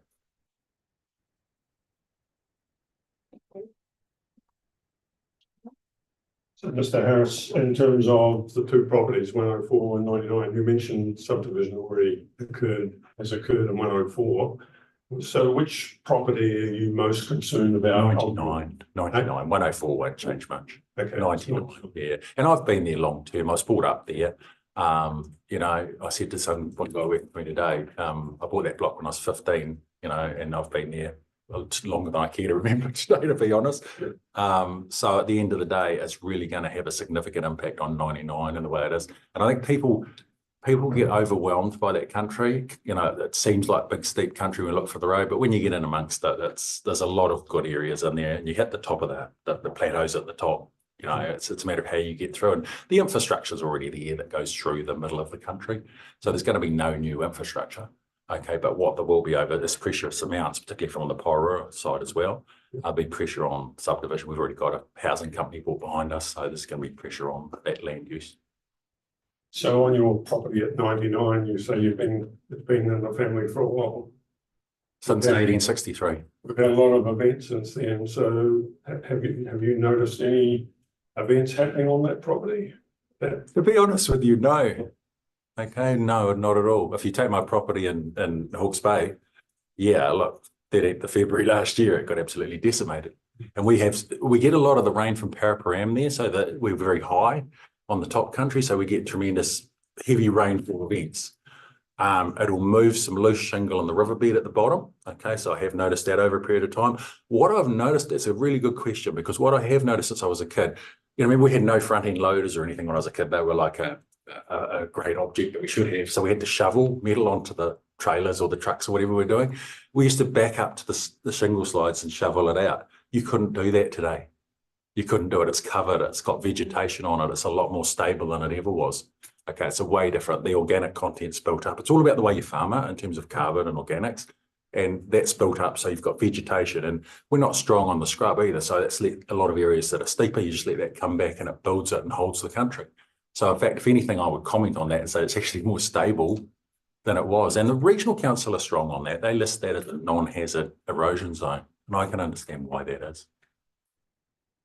So in terms of, you mentioned LiDAR, so as I understand it, the mapping has included satellite and LiDAR information. You're saying it should be done again? Yeah, I think it can. So where does that fit in terms of your view on not having mapping at all? Yeah, I think if you're going to have mapping, let's have it accurate. Is the first comment I would make. I think it's LiDAR is the answer to it, rather than even satellite. Satellite could be inaccurate. Even we do a lot of farming today by satellite, like measuring pasture covers and measuring slope and things like that, because we've got 10-degree rules. We've got a lot of rules around agriculture that are dependent on degrees or slope. So the satellites are invariably inaccurate on it because it can depend on the vegetation cover or the tree that's on there, or the scrub bush would be the one on that slope, okay, that's on the side of the hill at the time. So it's inherently a real problem, the satellite side. LiDAR is inherently wave going out, so it's a lot more accurate. And when we can get a drone, you're at quite low levels. So it's very good to do a LiDAR high up, but you've got a generic map. When you do a low level LiDAR, like 100 feet or 50 feet, you end up with a perfectly map of it. And that you combine that with a geotech report of what is actually on the ground. And isn't it a great strong tool? And I don't know where the 26 degrees would come from. I find it very arbitrary. I don't, you know, 26 degrees is quite steep.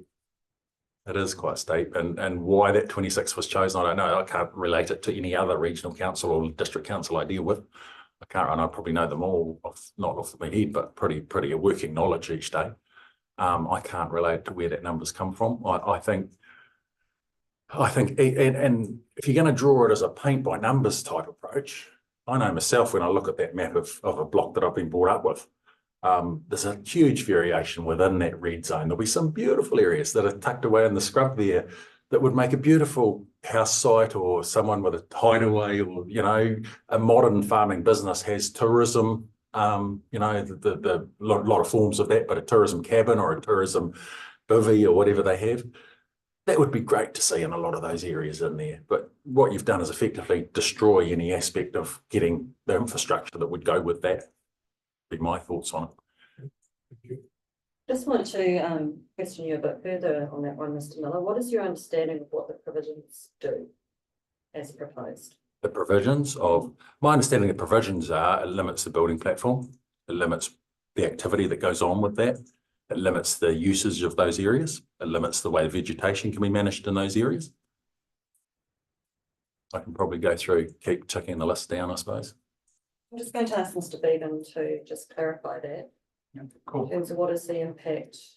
Generally speaking, in map extents, the provisions are just generally requiring a geotechnical assessment for any building platform for what constitutes it as a sensitive activity, and just ensuring that they're going to be stable. They're not designed to lock the land up or prevent development within the erosion hazard areas. It's more just to require that checks and balances that go over geotech to make sure the stability of there's a stable building platform and basically not compromising the stability of your neighbouring sites at the same time.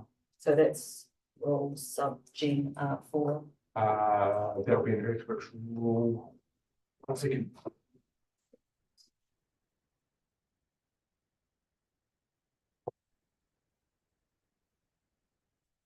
So EWR9 is weeks for building platform. That sounds about right. And that's the only earthworks new provision, is that right? That is the only EWR9 is the only new earthworks provision proposed, yes. And then a subdivision.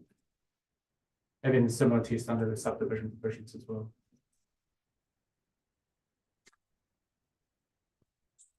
No, I just get a clarity around that. Is it Yes, we possible? go through that. Yeah, through you, I just get a clarity. Do we not already have to have a geotech for a building platform already? And do we not already, when I do a subdivision, nominate a house site on that subdivision? So my understanding we have to do that. There's no, it's just a further restriction. So we did get, I can clarify that. We did get Mr. Bevan talk us through the provisions to some extent this morning. And he explained one of the reasons that the council has notified this plan change is the controlled activity subdivision consent doesn't consider natural hazards at present. So this plan change is about what it is. So It's they can say I have to nominate a building. you do have to platform and nominate a building have a geotech platform, but report associated. it doesn't require a geotech for that, is what we advise. So that's something we can go back and question Mr. Bevan about. Yeah, further. great. I also wanted just to question you about what you were saying about the 26 degrees, and Mr. Sullivan is online and we can ask him later about, he did talk to some extent this morning to us about where the 26 degrees came from. We can go back and question about that further. You've talked about not being happy about a broad brush approach. Would you be happy with an approach which says that if it is subdivision that creates a building platform, earthworks for a building platform on land that is above 26 degrees? So it was that type of position. Perfect. Quite comfortable. I just I wouldn't even wanted to try. make sure I was clear about what you were saying there. Yeah, I wouldn't try to build above 26 degrees probably, realistically. I wouldn't realistically, and the one comment I would make in my lifetime in that area is, particularly in recent times, we've seen no new building. It's got so tight, we've just seen no new development in that area. Okay, there's one new building, I think, and it's on the slope right next door. There you can see it. It's actually on the left-hand side there. That'd be the latest building in Bulls Run Road.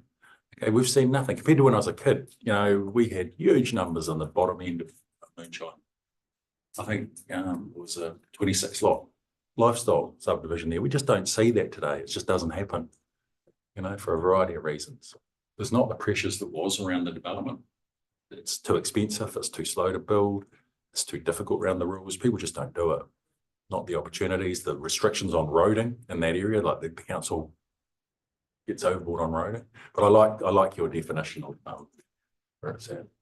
Just one final question, just going back to my previous one. So is it your usual experience when doing a subdivision to provide a geotech report? Nominate. Yeah, it's a lot. You're going to get it eventually anyway. Yeah. Okay, so you might as well have it for the site now. Okay, because the other thing that happens around a subdivision that people probably don't understand as much. We used to try and sell subdivisions, but we don't today. We sell them with a building on because the banks won't lend on bare land. So straight away you're forced into putting a building on it anyway. So you're going to go down that process, and it's not a cheap process. So straight away you're going to tick as many boxes as you can on the way to make your long term easier.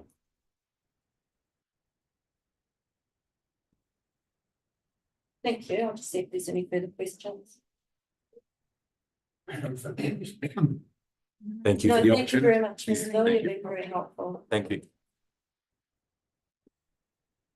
And our next submitter up is Mary Beth Taylor.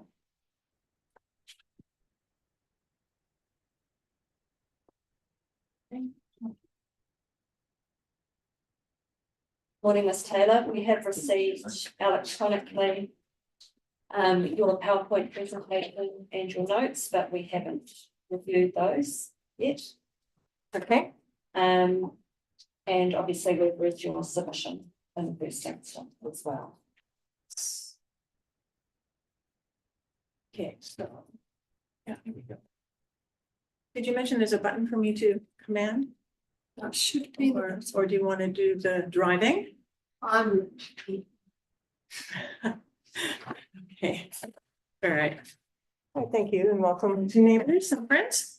I'm Mary Beth Taylor. I'll just read you a brief introduction so you can find some context from me.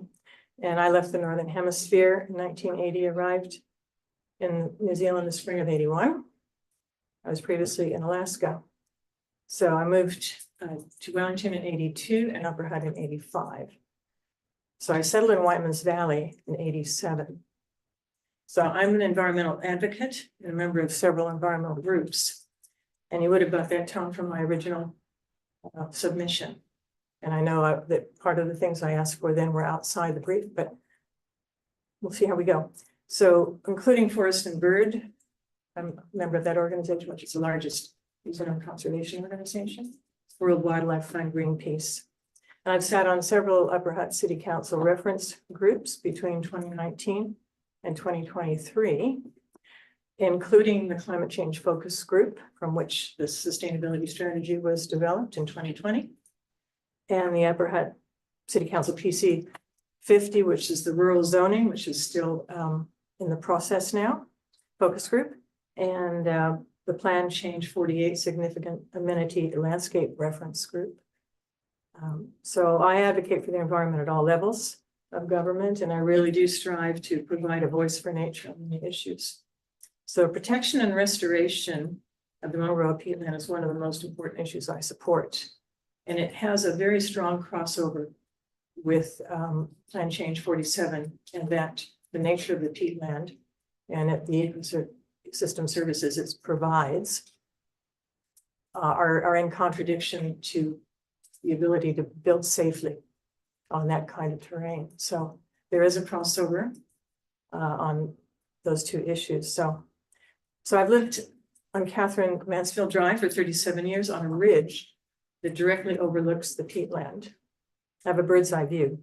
So my own property, James came up, and the ecologist, is approximately 20% peatland because it has a gully peat, because around the apron of the peatland, and you visited today. There are a lot of gullies that have the springs that feed. There are hundreds of springs that come off the hills that are around the Mongaroa peatland. So I have one of those springs. Luckily, it helps me to grow my food, but along with it is a lot of silt, and down at the bottom peatland, about 20%. And my property is also approximately 50% slope. So we had a lot of limitations when we put a road in and finally topped a little knoll and built our cabin. So I accept the nature of my land. I'm very happy with it. And I love the fact it has a variety of terrain. But when I came to this land in 87, I became aware of the possibility of this subdivision. I did research a lot, and I decided immediately that I wasn't interested in any sections on the swamp side of the road. And you know, you would have learned today that the road was previously called Swamp Road. It was not Catherine Mansfield Drive, it was Swamp Road. We hadn't heard that, so. Yeah, yeah. So it was Swamp Road. And there's a variety of names. Waipango, Y meaning water. Pango is black because it's peaked black water. So, yeah, and so for that very same reason that we're here today, I chose not to buy on that side of the road. I thought there was way too much unstable land and risk. So I understood the constraints of the land, and I respected these and made a different decision. So a lot of people made the other decision to buy on the swamp and build on the swamp. So it was logical to me that we didn't buy on a peatland or attempt to build on extreme slopes. So that to me is common sense.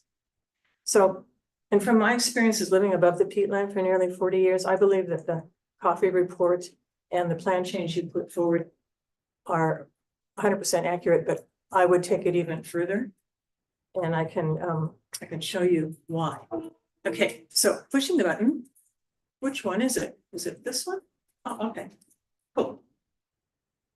So this is what we're here today for, is the hazardous, sensitive, potentially hazardous activities on the Mongaroa peatland specifically.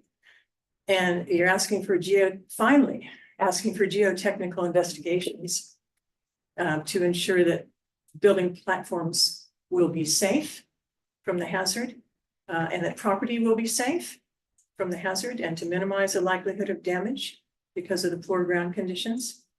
And I accept 100%, and I wish it had been like this 40 years ago, that resource consent and geotechnical investigations, and even more hydrological, everything could be carried out to minimize the sorts of grief that we've seen that has happened on peatland from time to time. Okay, now which button?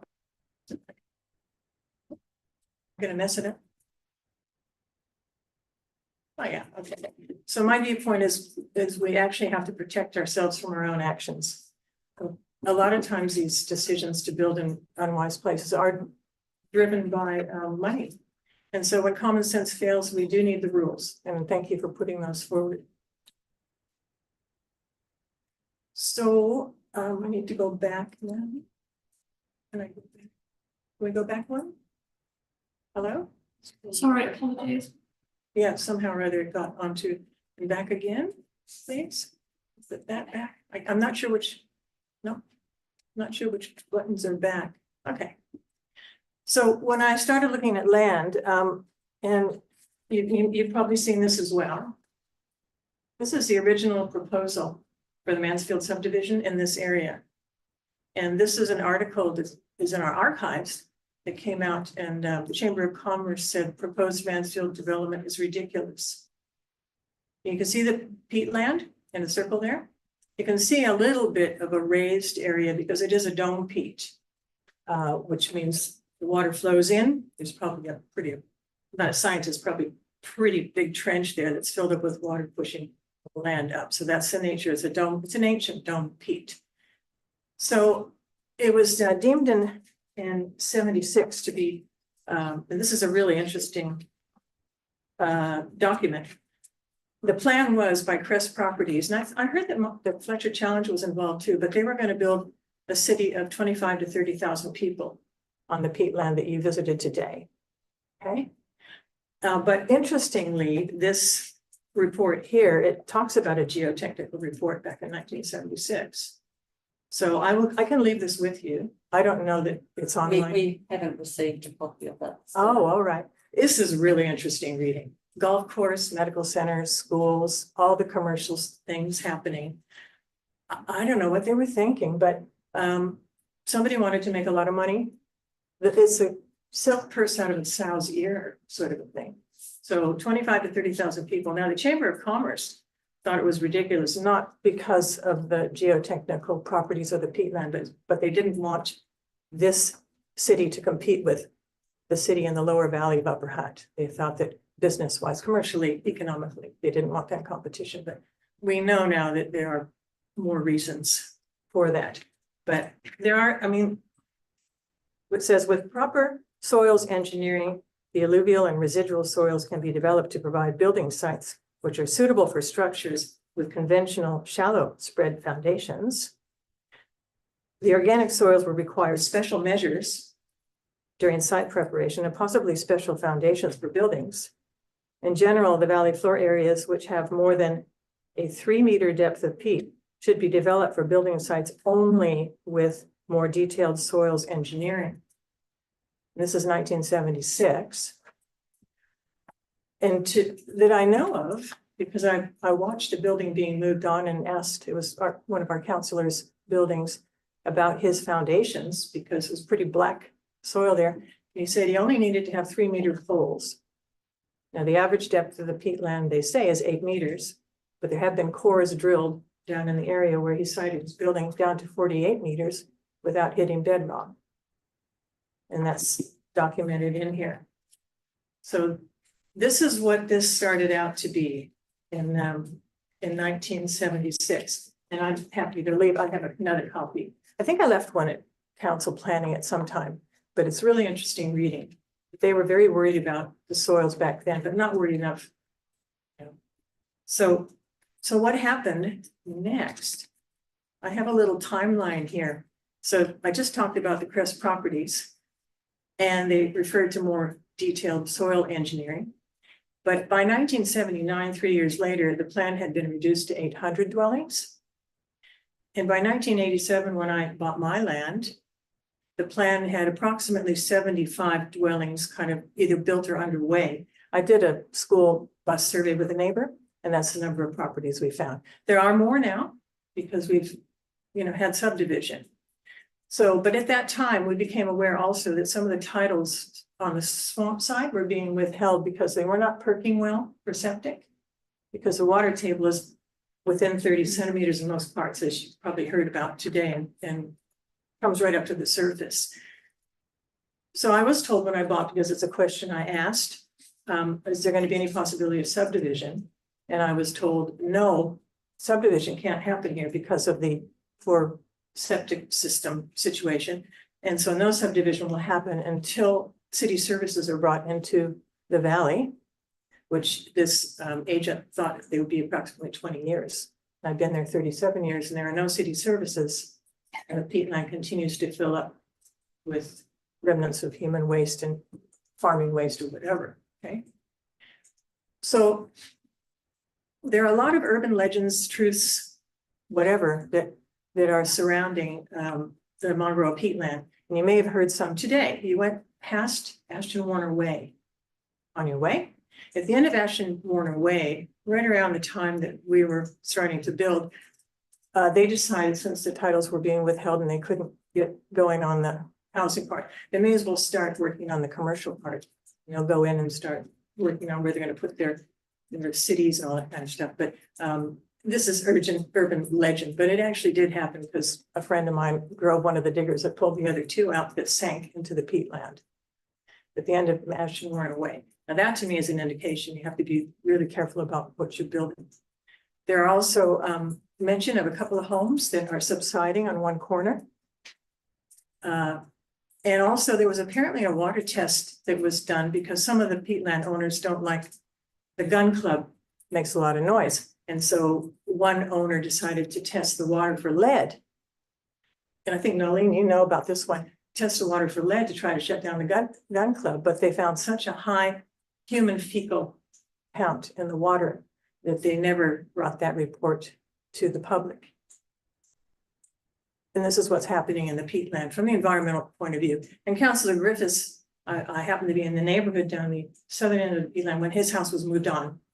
And it's interesting for me to see Britons or Alpha move houses and how they can amazingly do it. And I talked to him about his foundations before. I saw his poles. We walked down there quite a lot because we're neighbors.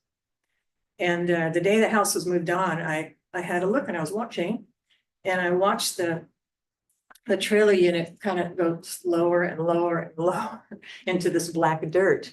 And when they had offloaded the house, it's sort of situated, and they tried to leave, they needed a digger on flat land. They needed a digger to pull their truck off the property.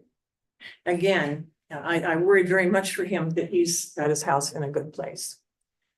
So in 2016, going forward quite a few years, the Catherine Mansfield extension was bought, and that goes the straight part of the Catherine Mansfield, and then there's a dog leg, a short bit that goes to the middle of the valley, and then it heads south again. There was a guy named Arnie at the corner, and he used to come out with a shotgun, they say, the urban legend, to try to keep the developers away. That land was private, that road was private at that point, and he owned that section of road. And so, you know, there was a lot of agitation from the end where the Griffiths lived and various people down there. But ma and pa country folk tension about, we want to subdivide our land, but that's a private road, so we can't do it. And no, don't subdivide the land. We love it how it is, you know, and there was this going on.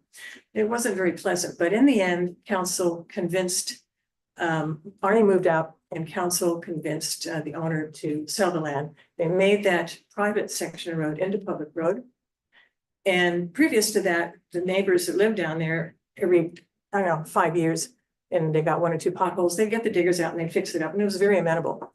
But now they had paved this road without any work on the peat. They paved the road, and it was it felt like a bribe in a way, but you know, urban legend. And so then the subdivision started at the end of the road. Okay.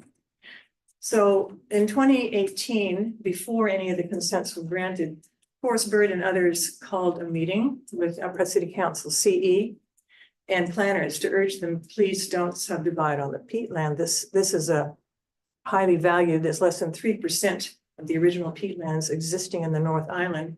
We would like to protect it, enhance it, restore it, we'll work with you. But they went through and issued subdivision for North Valley Estates, okay? And there have been issues down there. And in 2020 is when the Upper City Council Sustainability Strategy was developed. And their second goal is we will prioritize protecting and enhancing our natural environment. And we felt that that hadn't happened through this process. and not enough investigation, the pressure of money to subdivide. And the money chain is long. It's the owner, it's the developer, it's the surveyor. It's all the contractors, it's the builders, it's everyone along the way gets some money out of this process based on original poor decisions on where you're going to build a subdivision. So, okay, so from 2018 to now, there is ongoing advocacy work by environmental groups to protect and restore the peatland. It's ongoing, and it has national attention, regional attention, and local attention. So that's that part of it. Now, you saw flat land today. It was pretty dry. You saw pretty flat land, and most people go, flat land, wow, what a great place to go. And then you're up above the peatland and you're looking down. Those little white patches, that's not snow. That's water. That's the water table right up there. And this is last winter, and we had a very wet winter, and the people down there would have been pretty miserable. The white line that comes from the right side, close to Connor's name, into the middle, that's that dog leg that you went along today, and then it turns a sharp right to the south. And in that square there is where a subdivision, the green square, has been built. And then the watery side is the other side, which is that's John Hill's land. This is about 3 days after the rain. And this happens regularly. This happens regularly. During a recent court case, it was termed wetted pasture, but that is mainly because, unfortunately, Greater Wellington put forward a very, very poor case, didn't do any geotechnical or hydrological investigations on that land. It was a totally incomplete case, and they admit that. And this is why we have to go back with this plan change and make sure that we get it right. So this is what we see regularly. And this is the southern end. It's worse at the northern end. And you will know these maps. A year ago exactly, this is the Regional Council flood exposure model, the flood extent maps for the same area. And you can, see where the road comes in, and you can see that dog leg up in the middle there too. So this speaks, a million words. You see a little dry area, that gray area there, it's got some farming on it. That's the raised peat dome. And even though it looks like a dry place, it probably, if you went down under the surface, you'd find it's not terribly dry. So the risk in building in this area is extreme. And it's, I'm just reading this one here. This is our long-term plan consultation document. And it says we can expect further more damaging climate change events. And I think our council has to be on the ball and plan for that as well. So the wording, I would like the wording to be more strengthened to include not only future buildings, but future roads. And I say that because the ratepayers of this city are having to pay big bucks to fix up that road that was opened up to get the subdivisions going. They've had to ditch down and remove at least 1 meter of peat, backfill it with rock, reseal it, and it still keeps breaking down because the peat moves. So you seal it, you get a crack, you get a pothole. You start over. Talk to our CE, Jeff Swainson. He was our infrastructure guy before. So if you speak with him, I've had conversations with him about this tearing your hair out conversations about the ratepayers going to have to continuously keep this road in good condition. So we also have other risks to humans and other species, including there's poor air quality. This morning I noticed that it wasn't there, but there normally is the big carbon cloud because the peatland is degrading organic material and a byproduct. Like you look at your compost heap and you see that steam coming out, it's pretty cool. That is still happening in the peatland. So that's it. Heat rises and then it meets the cold air and you form this huge carbon cloud. Personally, I don't think that's a healthy area to live in because of the air quality. We already talked about the water quality. And the kids love to go and play in the ditches and drains and look for eels. Another interesting bit is by the bridge, far northern end, a DNA sample was recently taken from the Black Stream. And it indicates that there are still longfin and shortfin eels in the Black Stream. This is a new tool that's been used a lot by environmentalists recently to indicate where landowners or the sub-developers will say, oh, I haven't seen any eels, there's no eels here. Well, you take a DNA test of the water coming out of that area and it will tell you there are. I'm disappointed they didn't find more native species of fish and other organisms, but there's been a lot of disruption at the southern end, a lot of silt, for which a developer was taken as a criminal case to the Environment Board, actually, because he didn't mitigate for that when he did his logging. So those are the things that concern the environmental things. So I would really like to see this plan change, have some rules or provisions, and it's probably not within this brief, but something about damage to humans, damage to species, and roads. Who's going to look after the roads? So here's the carbon cloud, and it's there most mornings. You can see that fluffy white stuff going across. It doesn't, this is from my house. It doesn't come up as high as my house. The heat doesn't disperse that far. It takes a couple of hours or so for it to dissipate. But the quality of the air, I would like to have that tested. There's asthma is a thing, childhood asthma in particular, in Upper Hutt. And in that valley, you know, I don't know. And this is the water quality statement here. And you can see that the E. coli count, this is for the Mongaroa River. The Black Stream flows into the Mongaroa River directly at the southern end of the Mongaroa peatland. And you can see, my glasses let me down a little bit, but we're in the worst 25% of all sites for E. coli coming out of that, you know, into the Mongaroa River. Now that could have come from further upstream, from farming activities, because there are many farmers that don't fence off the river. A lot of it comes from septic tanks on the properties surrounding the Mongaroa peatland. And further down to Tamarua. This collection site was at Tamarua. It's one of the most highly polluted waterways in our region. It is well, maybe the Waifatu might be a little bit worse in Lower Hutt, but this is pretty bad. And water clarity is within the last and the worst 50%. And a lot of that could be because a peatland is a carbon sink if it's healthy, if it's wetted. It sequesters, it pulls down carbon and it stores it indefinitely. If it dries out, it releases carbon. So this is a highly degraded peatland. It can be re-wetted, and they're doing this internationally all around the world. So you could use it as one of the ecosystem services a peatland provides is pulling down carbon. More so, 14 times, I think, more so than a forest. So this is where, so we have the Mongaroa peatland. And who pays when things go to custard or when things go to bog or peat or mud or whatever? And who pays? The insurance companies are becoming increasingly reluctant to pay out when obviously a house has been built in a dodgy area.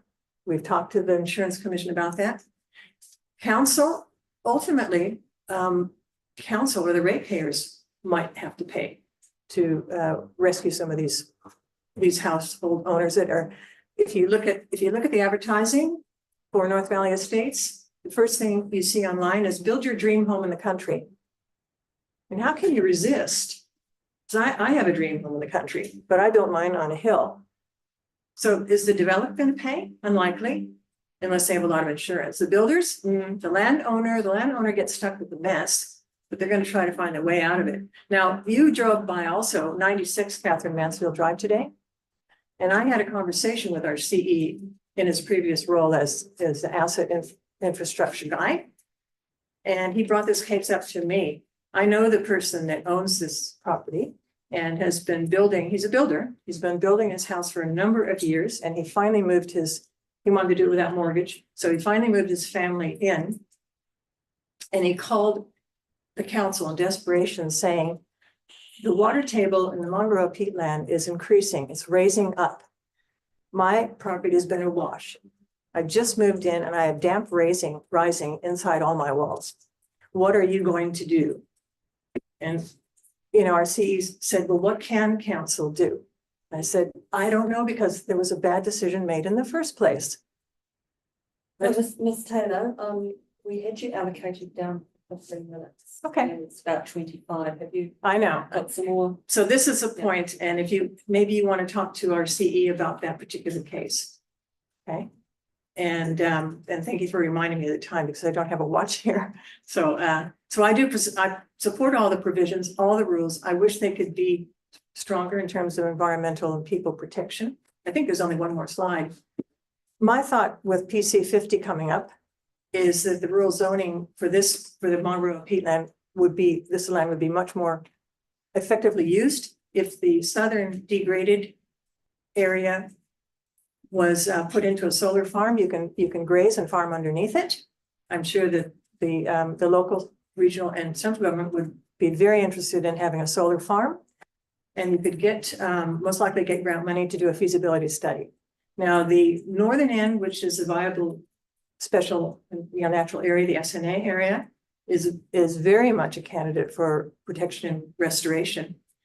And this is the sort of thing that a lot of groups and areas are doing, councils are doing, and making it a carbon sink, a wildlife habitat, reserve, recreation, tourism. So there are other better ways to use that land. And the idea of precincts is something that PC 50 is putting forward. So this seems a much more logical approach to using this land. But in the meantime, thank you very much for trying to strengthen the provisions and rules around building in that area. So I'm okay for questions if you like. Okay. I'm sorry I took up so much time, and I'll leave this here for you. That would be really helpful. Thank you.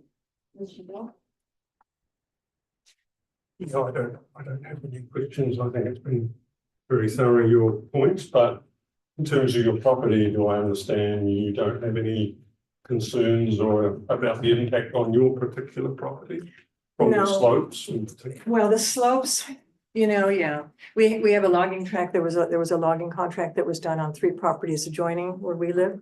So we have the logging tract scratched into our property, and it's on quite a slope. It really is, but we haven't had any trouble with it, but it's not a permanent road, so it's like a track. So and it was, so no, we thought about building some, on my particular property, and James has visited and acknowledges. It's a pretty good idea.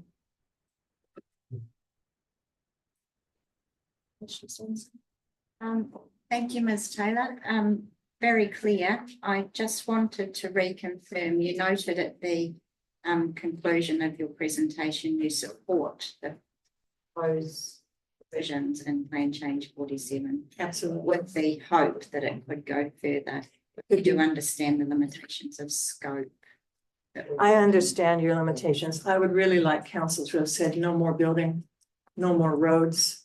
One of the landowners attempted, you got consent for building a 2.5 kilometer road right through the middle, the soggiest part of the peatland, called it farm track, but because of the subdivisions that are happening, you kind of think maybe he's headed that direction. That was halted by our council, and Greater Wellington put some restrictions in place. So I prefer not. So it's just common sense. Right? No questions from me. Thank you, Ms. Taylor. You have been very clear about what your concerns are, so we appreciate you spending the time preparing as well. Thank you for hearing me. Thank you. Appreciate it.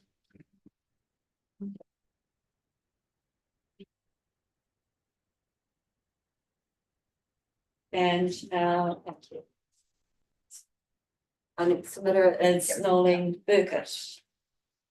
Mrs. Burkett, and you're from Whitesmore. Yes, I apologise for Tiff. He's got a few health issues at the moment, so we're having worked all morning on the farm. He's got to take a rest this afternoon. Wife's orders. Now, I don't really know where to start. First, I'll introduce myself. I'm Nolene Burkett. I'm 78 years old. I've lived in Whitemans Valley for most of that 78 years. I haven't lived there all my life because I'm not dead yet. My husband's 80. He's lived in the valley for 63 years. We've been farmers, we've been contractors, and there's probably not a farm in Whitemans Mangrove Valley that we haven't worked on. There's a lot of things. First of all, I do note that you did a site visit this morning. Did you visit our site? We drove past your. Yeah, that's a bit of a No. waste of bloody time, wasn't it? Because No. you can't see anything from the road. No, we didn't, but we looked up there. Yeah, but you can't see anything Yeah. because it's, when you look up from the road, all you see is a hill. When you go further up, there's another 200 hectares of rolling country and where we run up to 300 head of cattle each year. So I just panel site visit, I'm thinking, I don't think you've been up there this morning because we were there and we never saw anybody. No, so we did put out in our first minute if anyone wanted us to. Yes, no, I said yes. So I did say, and I'll tell you what I said. I've got it written on the back here. I said, we wish to speak to our submission. We do not have expert evidence, just 70 years of farming and contracting in Whiteman's Valley. We would have welcomed a site visit. But Upper Hutt City Council have had our submission for 16 months. We asked that there be a study of soil and ground composition before the hearings. That hasn't been done either. So that's what I'm saying. So to start with, I'll just refer to the previous speakers, Paul Harris. I do agree a lot of what he says makes sense. He hasn't been farming in the area as long as we have. And I'll say that Jeff's also worked in Partner Clinton. We're not tech savvy. I don't know slopes or anything. All I know is what we put in our submission, that all of the grass that you didn't see on the property, all of that is grass has been worked up by a tractor, four-wheel drive tractor, with my husband driving it, obviously. And he never, ever had an accident. It never slipped. We do not have slips anywhere on our property. We manage a farm at Partner at Plymouth at the moment, 1,000 acres. That slips all the time, and they're subdividing that. But that slips all the time because every time we go, we say, oh, look, there's another slip. We were over there this morning too. So there's a lot of things that Mary Beth said that she might think that there's urban legend, but I think a lot of it's urban myth. The gun club led issue, what happened there, it was a New Zealand-wide thing from gun clubs that said there is a problem. We run stock on the gun club as well. They have about 20 acres that we run stock on. We just do it to keep it clear. We did keep all the weeds and that out of it. And there was a directive from the big hierarchy in the gun clubs that said there was a chance that there could be lead in the soil. So we had a beast killed and that beast got examined. We had all its entrails and there was not a sign of any lead. So it was nothing to do with the water. It was actually to do with the stock that were on the land. And it was never a problem. Mary Beth refers to Swamp Road. It was never Swamp Road. That area was actually called the Swamp. And the road that's there now was just a goat track. Well, it wasn't a sealed road. It was a metal road. We always called it the Swamp, and I still call it the Swamp. It is not the mangrove peatlands because there is no such place as the mangrove peatlands. This is a phrase that was concocted by certain people. But it definitely hasn't got a name. Was the Waipango Swamp at one stage when the thing that Mary Beth's talking about? It was Fletcher's and it was Wilkinson Mill that were doing it. We were involved in it. My husband did a lot of work on the periphery of the swamp. He actually, before it was even thought of being subdivided back in the 60s, he blew drains in the swamp and then died. So a lot of the drains in the swamp were done by detonating them, by gunpowder. And my husband did quite a bit of that. So the biggest problem I have with this, Plan Change 47, when it came out in 22, that's 2022, this is when we put our submission in. And at that point, I don't know whether it's on there or not, the original one, but the majority of our 300 hectares was red or whatever it was. We thought, well, wait, what do we do here? Are we allowed to put cattle on? I mean, we've got 300 cattle up there, we've got to ship them off. We can't fence it because that would be a waste of time. Then the next one came out and it changed. So excuse me for being not tech savvy and not very bright, I suppose, although I did quite well at school. What changed? Why, when you put it out in 22, this is what we're going to do. This is the slum. And then a year or so later, they changed it. So I have a problem with that, because I don't think you can change a rule like that. Just change the map to, oh no, we've changed our mind now. Now, was that because people said something? Did they change the rule? I don't know. I'm not like Paul Harris, I don't know anything about slopes and that. I just know that if it looks steep, I don't go down it. If it's not so steep, I do. And that includes riding horses or riding bikes or whatever. I don't know whether it's 26 degrees or whatever. So I was a bit like Paul. I thought that if anybody was going to do a subdivision, that the rules are already there. Apparently, one of you brought up that there was one that wasn't, but wouldn't it be cheaper and easier to add that component to the existing subdivision rules rather than make a whole new plan, which is costing a lot of money and councils are a little bit harder for cash at the moment, and it's our cash they're using. So I just think that possibly would have been a better line of managing the whole thing. And I take issue with Mary Beth's thing on the water. The Mangaroo River flows through our property. We did quite a bit of planting probably about 6-7 years ago in conjunction with the Hutt City Council. We have freshwater mussels in our river. We have trout in our river. And we have eels in our river. And if you Google freshwater mussels, the first line says, only found in pristine water. So that sort of doesn't really support the fact that the Mangaroo River is a mess, because it isn't. And so that as I say, the freshwater mussels actually do that. The flooding that she showed there, I've kept rain gauges in Whiteman's Valley since 1976. I've had them test, or one of the friends sent them into Neil River does it, and they said they were very accurate. We have just had the most horrific 12 months of rain.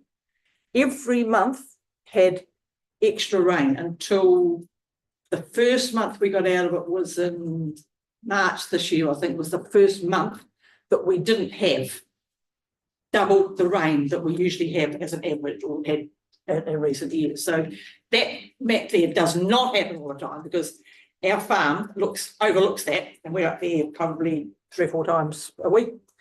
Only looks like that when we have a horrific year. And we actually commented on it, because although the comment was that happens all the time, sorry, doesn't, because we see it all the time. So that's not correct. So there were a lot of things in what Mary Beth said that just are urban legend. Just leave it like that. They're legend. As I say, as a kid, we rode round the swamp on ponies. I was very much into horses, and my friend's family owned the swamp, and we used to ride right round the periphery of it. And there were big deep drains, and my parents farmed on the eastern side of the swamp. And in those days, they couldn't afford fences, and our stock used to go over into the swamp. And they used to talk about these legendary drains that were that wide, and they used to lose cattle in the drains. We know that. But it is not a wetland, and it does have peat in it, but a lot of things have peat in it. If you drive over a paddock anywhere, a lot of paddocks have got peat in them, but that doesn't mean to say that you can't build on them or you can't do anything on them, because there are ways of getting around that. Other than that, I think basically we've said everything we need to say in our submission. But I'm open to some questions. Okay, thank you very much. Just pass over to Commissioner Stevenson.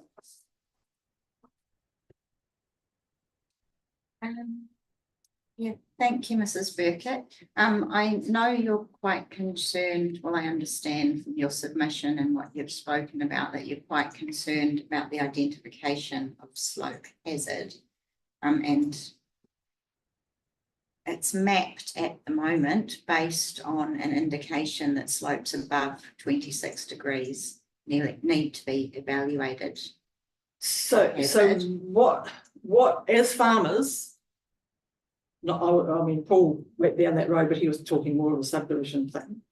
We're farmers, we're not subdivisions, we're farmers, and we've been farming, we've owned that property since 2000, and we're still farming it, and by the look of it, we're going to be farming it. Though GS80, and I'm getting close to it, we'll be there for a little while yet. What does that mean from a farming perspective? We'll get Mr. Bevan, who's the reporting officer, to answer that question. I can answer that now. Yes, you can answer that now. From a farming perspective, generally nothing. So if you're still, the road provisions provide no real restrictions to any form of farming or any activity associated with that. I know most of the grasses or green space anyway on your property are excluded anyway, so it's more the vegetated. But even on the new one, there's a little bit like this, there's a little bit here and a little bit there. I'm thinking, hang on a minute, so why are they different than the little bit next door to it? Yeah, so it's just picked up on the slope angle that's there, but generally speaking, in terms of farming activities or undertaking farming, it has no implications. It really only has implications when it comes to the construction of buildings. And by that, and I'll just correct an earlier response I gave to the panel, it has its sensitive activities, but also covers what was defined as potentially has its activities as well. So generally, it's residential dwellings or the likes of that. So when it comes to that kind of aspect, there is a need for a geotechnical report to make sure that there's an appropriate building platform for the house and that you're not having stability issues, but in terms of actual farming activities, no controls. Yeah, it doesn't look like as if we're going to own the housing the way the council are going, so it won't never be an issue. Yes. Yep. So, Spurkett, you wanted the soils and the composition to be analysed first before the mapping you mentioned in your submission. Yeah, I'll tell you why that is. But can you, the question is, can you, are you okay with that being taken into account when they do assessments as part of that plan change? You're going to do geotech assessments on a site-by-site basis. My husband's done a lot of work in Whiteman's Valley on steep hills, and to the point where he was doing a job for the then mayor at the top of the Wellsville Hill one day, and he was doing some rotary slashing for him. And the next thing, this guy in Winkle Pickashoes came, only knocked on the door of the tractor, and he said, "Does your boss know you're doing this?" And he said, "Well, I am the boss." He said, "You shouldn't be on slopes like this." And Jeff said, "Oi, mate, I'm the boss. I've been doing this since I was 17. I know what I'm doing." And he went away. So what I'm saying is the steep land and the steep land, but there's some that you wouldn't go on because the soil will give way. But if you know what you're doing, you can try anything you like. So basically, that's what we were thinking. If you're going to stop us from putting fertiliser on because one little bit's a little bit steeper than the rest, well, now that's a bit ridiculous, really, because it's the grass holding it together. And the decent, if you have decent grass, well, it's going to stop it from slipping anyway, doesn't it? That's the theory. So in terms of your property, you know, we've had the exchange about the farming activity. So leaving that aside, is there any building or other aspect that you would see this plan change might impact on the use of your land in terms of subdivision? Well, let's put it this way: we will never build on. The property is under offer to a developer, but it won't happen because the council aren't going to allow it. So if the council don't allow the change, which was never our plan, but that was what the developer wanted to do, if that doesn't go ahead, well, we just keep farming it, and we're quite happy to keep on farming it. But we didn't want there to be any. I mean, as you say, we farmed for a long time, and we feel quite successfully. We have some, say we can run up to 300 head of stock on that farm, but this year we are cutting back. And the Plympton one can be up to 400 on that one.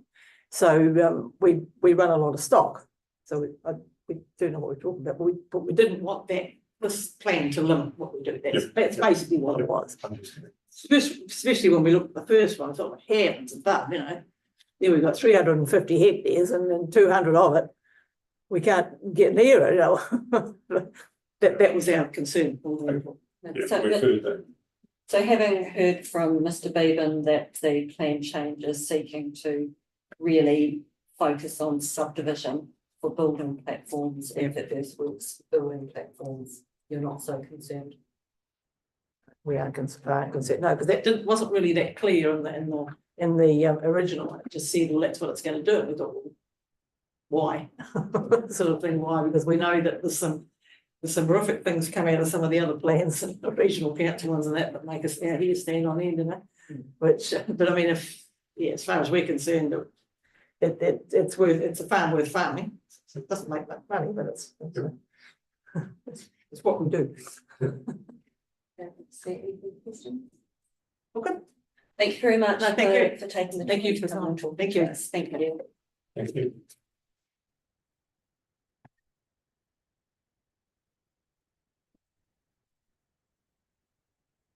And hello again, Mr. Inker. If you'd like to come up, please. So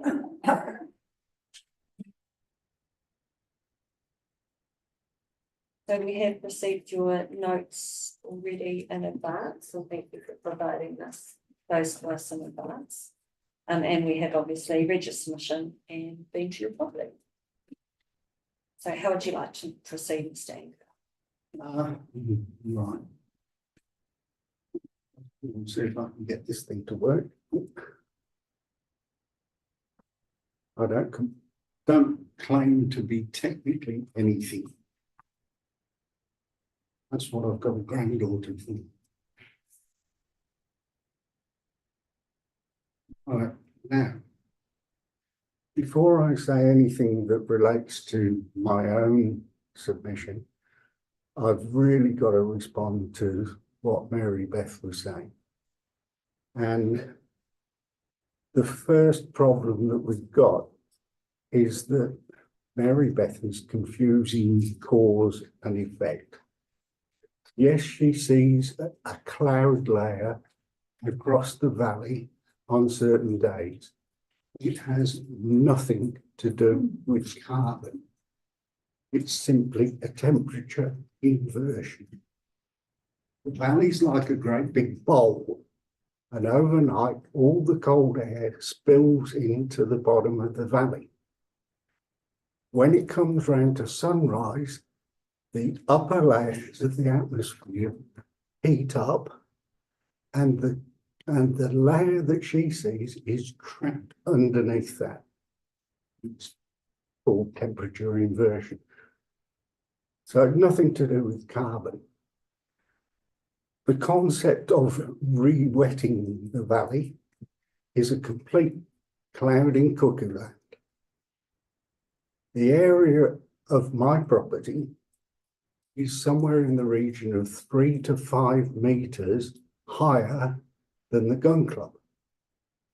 So if you were to try and re-wet the peak, you would have to increase the water table by anything up to 5 meters. And that in turn would compromise the drainage on all of the properties. So it's just not going to happen. And the third thing was that you were given the example of 96 Catherine Mansfield Drive. Now, my neighbour Russell started building that about 10 years ago. Prior to that, the property was owned by my next door neighbour, who allowed my granddaughter to graze her pony on the land. The land was always dry, even in the winter, the wet winter, the land was dry. What's happened is the drain on the far side of Catherine Mansfield, so on the eastern side, has changed and blocks up, doesn't drain properly, and the water goes underneath the road and exits into 96. So council is looking at that, and they've been to try and sort it out. The Mungaroa peatland, we talk about poor ground conditions. So with my wife Delia, we purchased our block of land in 1983, built our home, lived there for 40 odd years, raised 2 daughters, and chose to split the land so that my daughter Suzette could build her own home, where she now lives with her partner, my granddaughter Hannah. As a family, we're invested in the land. We've planted over 1,000 trees. My friends and neighbours have done the same. And as a result of that, Catherine Mansfield Drive has been totally transformed from retired pasture and scrub to its present form, which is a haven for extensive bird life. In his section 42A report, Mr. Beban has chosen to dismiss the concerns of our community, who believe that Greater Wellington Regional Council will seize on Plan Change 47 Mungaroa peatland mapping and use it to further their own agenda. The number of peatland residents who submitted on the plan change gives clear indication this fear is genuinely held and for good logical reason. Mr. Beban is making the classic mistake of presuming that the actions of Greater Wellington ecologists will be rational and reasonable. And our lived experience as a community tells us otherwise. Greater Wellington displayed a determination to gain control of the peatland and have been prepared to go to extreme lengths to achieve their aims. Forest and bird imply the entire peatland is a significant natural area. In reality, none of the area has been notified as an SNA. And with the declared aim of the coalition government being to protect private property rights, no SNA in the peatland is likely. Submitters have ignored the fact that the entire area is in private ownership and it was drained in the late 1800s. It's been found in various forms for the best part of 150 years. It is not a natural wetland. Following the most recent verdict against Greater Wellington, Appeal Court, Greater Wellington versus Page and Crosby, there is now a clearly defined methodology for determining the presence of a natural wetland. The Mungaroa peatland falls well short. At a meeting of 65 residents, we were informed by Regional Councillor Ros Connolly that she supported the proposal for the wetland to be restored. This would involve deliberately raising the water table, which would render many properties uninhabitable. Although Wellington Environment Committee Penny Gaylor resigned from the agenda, it demonstrated a preparedness by Greater Wellington ecologists to take extreme action to achieve their aims for the peatland. You have the further situation where Greater Wellington attempted to establish that the area to the south of the main body was a natural wetland. Enforcement notices were taken out against the developer and a group of residents, and that culminated in the court case Greater Wellington versus Adams and others. The case went badly against Regional Council, with the judge being highly critical of them and awarding costs. Regardless of the judgment, Wellington Regional Council continues to target the peatland community.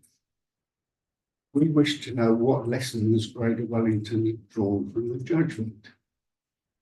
So we put in local government information requests, and it revealed that Greater Wellington ecologists remain convinced that they're right and that the judge simply preferred the evidence of the opposing party.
Wellington. It's clear that Greater Wellington Regional Council intends to use Plan Change 47 to identify the area covered by nature-based solutions, despite Upper Hutt mapping being produced for a non-related purpose. The Commission has not yet issued their recommendations following our presentation and are not expected to do so for another 2 months, with hearing stream 7 still being active. It's the opinion of the Mungaroa Peatland Focus Group proposal for Plan Change 47 to identify an area of peatland as having poor ground conditions should be withdrawn, as we consider it's not fit for the stated purpose. In addition to the strong probability the mapping will be misused by Greater Wellington, we consider the following factors should be taken into account. 1. The Plan Change 47 mapping is broad brush and inaccurate, makes no distinction between different depths of overburden. Large portions of the area have an organic loam soil overburden on top of an underlayer of stratified clay and fractured grey wacky rock. The overburden varied in depth, but 800 millimetres more or less is typical. Classifying an entire area as poor ground conditions is not helpful, and rather than creating a clear picture, makes complicated geology even more confusing. 3.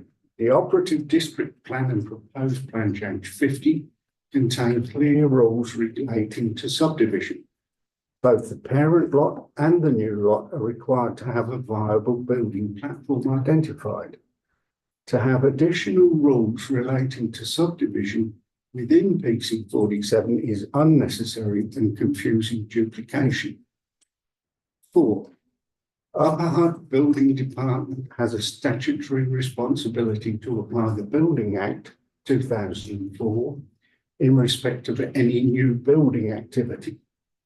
The Building Department are best placed to make any decision as to what geotechnical reports are needed for the proposed build, and it's not helpful for Plan Change 47 presumed to make decisions for them.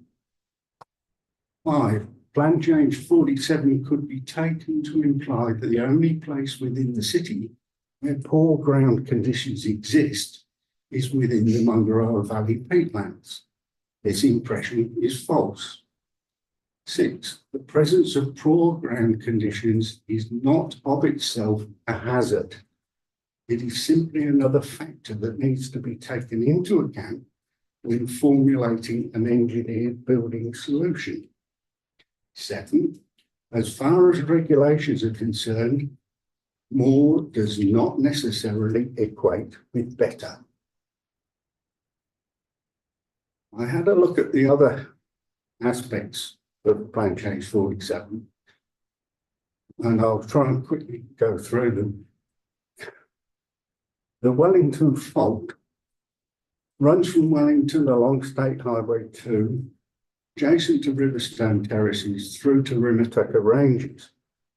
But it seems it's not until the last section that concern morphs it into being a natural hazard worthy of special mention. Precise location of the fault's not known. The presumption seems to be the fault line activity will only impact buildings within a certain locality. The Kaikoura quake caused severe damage in Wellington, 150 kilometres from the site of the main fault rupture. The only thing that experts appear to agree on is that the amount and extent of damage arising from a fault line movement is an unknown variable.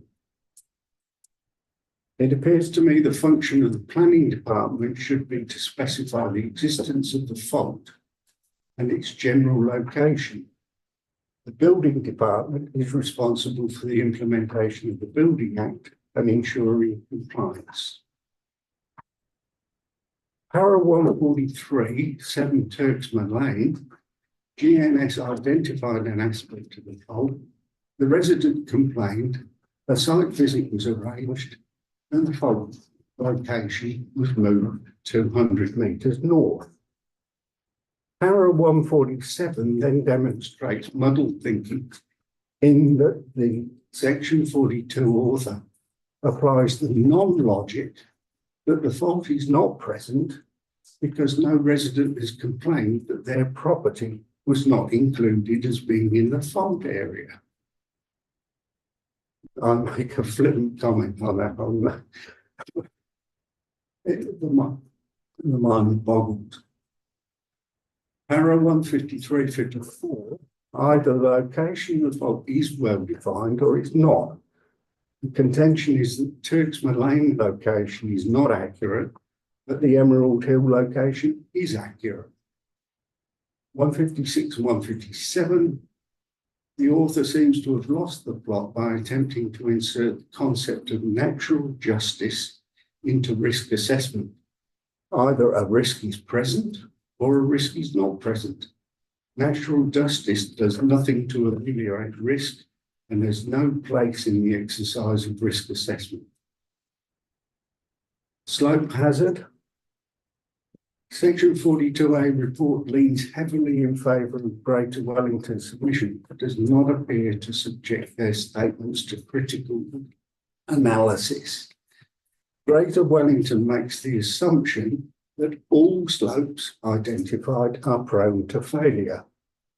The survey confines itself to identifying the degree of slope, but does not examine the underlying geological composition of the land. In nature, slopes will vary according to geology. Greater Wellington also makes the assumption that wet conditions and climate change will increase. They have put forward no evidence to support this contention. They also focus their amendment around the word minimise. Minimise means to reduce to the smallest quantity possible. As such, it constitutes an open-ended requirement with no defined endpoint and thus becomes impossible to comply with. Paragraph 206, Policy 7, subdivision in and of itself does not have the capacity to cause anything. Policy 7 needs to be redrafted to accurately identify the activity that may give rise to concern. If that activity's already been identified elsewhere in the document, then Policy 7 is redundant. Thank you for taking the time. If you've got any questions, I'll try to answer them. Thank you. Isabel? Yes, thanks, Mr. Anker. Just in terms of I'm just trying to understand your stance that poor soils is not a hazard. So could you explain why you've come to that view? Soil itself doesn't constitute a hazard. If we look at the Bungaroo peatland, there's an assumption that if it's flat, it's dodgy. But within those flat areas, you have an overburden of peat soil mixed with other material, and that overburden can range from being a couple of centimetres to a metre or so. And it varies within each property. Once you get past that overburden, you go into a stratified layer of clay. And from a building perspective, the important thing isn't the soil on the top. Nobody would ever suggest that you would authorise the building just because the soil on the top 500 was relatively firm. You need to know what's underneath it. Now, when my daughter's house was put in, we went through the typical 800 down to the clay layer. And it was raining, and it rained and rained and rained, because they built in the middle of the winter. It was a really good time to build. And what you find is that the water goes through that topsoil, hits the clay, and then tracks sideways. So it can't go down any further, it goes sideways. When you go down through the clay, there are layers of clay until you get to the bedrock, till you get to the grey wacky rock. So the constituent compounds of what sits on top don't really count for anything. And in terms of the word minimise, in terms of a sort of criteria for determining what risks are accepted or not. Yeah. Can you give us some alternative words?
The regional council have made it very clear in their natural resources plan that they don't want to see any development take place where development has not already occurred.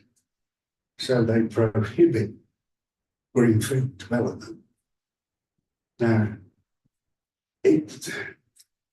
it's going into that mindset from the regional council where they're looking to take that sort of extreme position that makes you look at the word minimise and say somewhere there's an underlying agenda that sits behind the word. Yeah, I'm just. Yeah, I just wanted to understand where you want It's paranoid.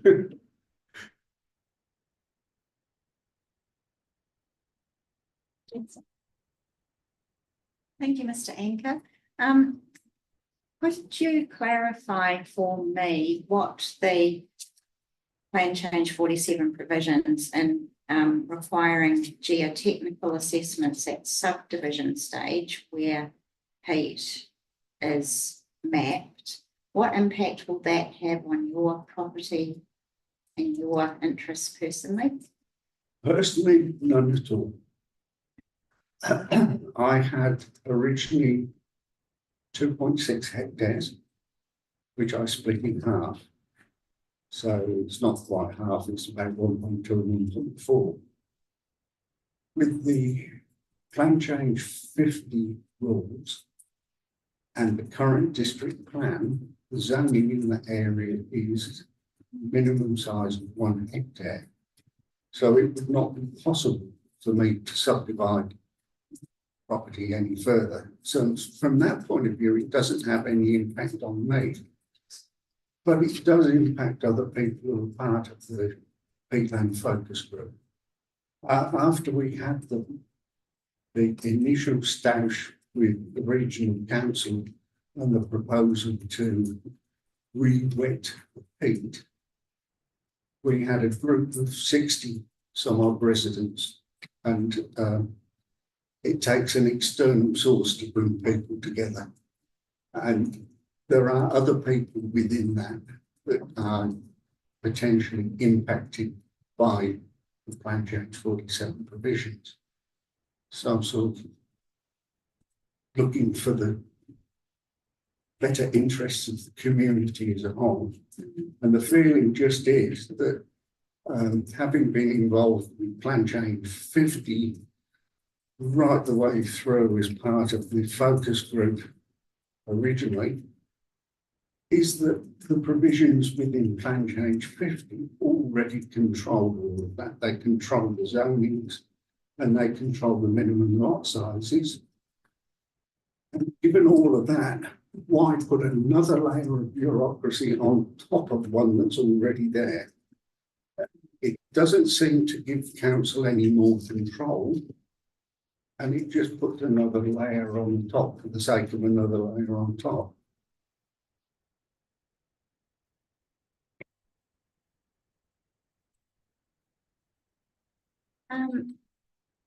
Just one more question, in relation to the hazards specifically, that arises from the presence of peat. I've read and I understand your contention that peat in and of itself isn't a hazard. I know, Mr. Sullivan, and his colleague, Martin, Mr. or Mrs., provided an opinion that was attached to Mr. Bevan's report. Did you engage with that evidence? And if so, did you have a comment? They set out their views as to why peat created a hazard that needed to be evaluated. Yeah. Again, it struck me that the thing is that we're talking about something that we don't know anything about. We know what peat is, we know how it's formed, but nobody has done any detailed mapping of the valley. The only time that any detailed mapping of the valley was done was in 1942. When the American Army surveyed because they wanted to put an airstrip in the valley so that it couldn't be seen from the Wellington Harbour in the event that there was a Japanese invasion into Wellington. And they surveyed a lot of the area, and when they went put cores down looking for solid material, at one point they got to something like 90 feet. And they still haven't hit bedrock, but that's only at one point in the valley. At other points in the valley, the peat is a matter of only half a metre or a metre deep. But because it's never been thoroughly surveyed, nobody knows where those boundary lines are. So, you know, there's just a concept of the peat land as being this amorphous thing, but it's never been properly mapped. So I don't accept that peat is in itself a hazard. I would still maintain the position it's just another soil type. And as such, the soil type that you're looking at doesn't count for anything when it comes round to looking at building. It's what sits underneath that soil. I mean, the peat formed as a result of a flood and drain position over tens of thousands of years, with a shingle bar being put across the valley filling up with water, peat moss building up in the valley, breaks through the dam, drains out, starts all over again. It's been that sort of cycle for tens of thousands of years. But in the meantime, the valley kept changing geologically. And it's been uplifted. Every time we get a decent earthquake, the valley uplifts, the southern end lifts up. and the northern end goes down a little bit. So where that peak dome was originally in the swamp, that has changed. It was originally sitting like that, and now it's sitting like that, which is why you've got that 5 metre drop to where the gun club is in my place.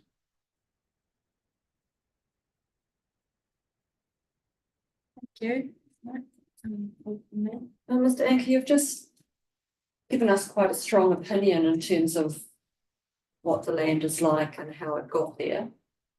What's the source of your opinion in terms of how the land is formed and how things have changed? There are reports after reports. There's a couple of really good reports from New Zealand Geological Survey. There was a couple of trenches put across the valley so that they could see where the soil configurations were. John Hill, my neighbour, had a visit through from what he's called Bogman. I forgot his name, but he specialises in peat bogs and all the rest of it. Came and surveyed John's land, looking at all the drains and the peat formation and so forth. I've got his reports and read all of those. I basically, Gina, I'm one of these people that picks things up and reads it. And I would love it to be a sieve, but it's not. It keeps piling more material on the top. And I will find something and read it. And I'll absorb that information and retain it. So, and having lived there for 40 odd years and seen all different disputes and contentions, taking the time and trouble to listen to somebody like Nolan Burkett, and for her to just say casually to you in conversation, "Oh, Jeff blew the drains in," and I bailed her up about it. I said, "What do you mean? He blew the drains in?" And she said, "Oh, just put explosives cord all the way down, set the fuse off, kaboom, there's your drain." It was put in with explosives. And you go, "Oh, yeah, I suppose that's one way of doing it." No, I just need to ask you a procedural question. And your submission, is that your individual submission? You have also mentioned in your written notes to us the Mongaroa Peatland Focus Group. Indeed. So is your submission, as I read it, your submission is a personal one from yourself. So what is the relevance of the Mongaroa Peatland Focus Group to us here today? We have a regular steering committee that meets, and I understand that because you've talked to us a little bit before that. I guess from our perspective, who are you here representing today? Is it just you individually? Because that's what's on your submission. I will take it as just me. Yeah. But I can't isolate what I think and what the community feeds to me.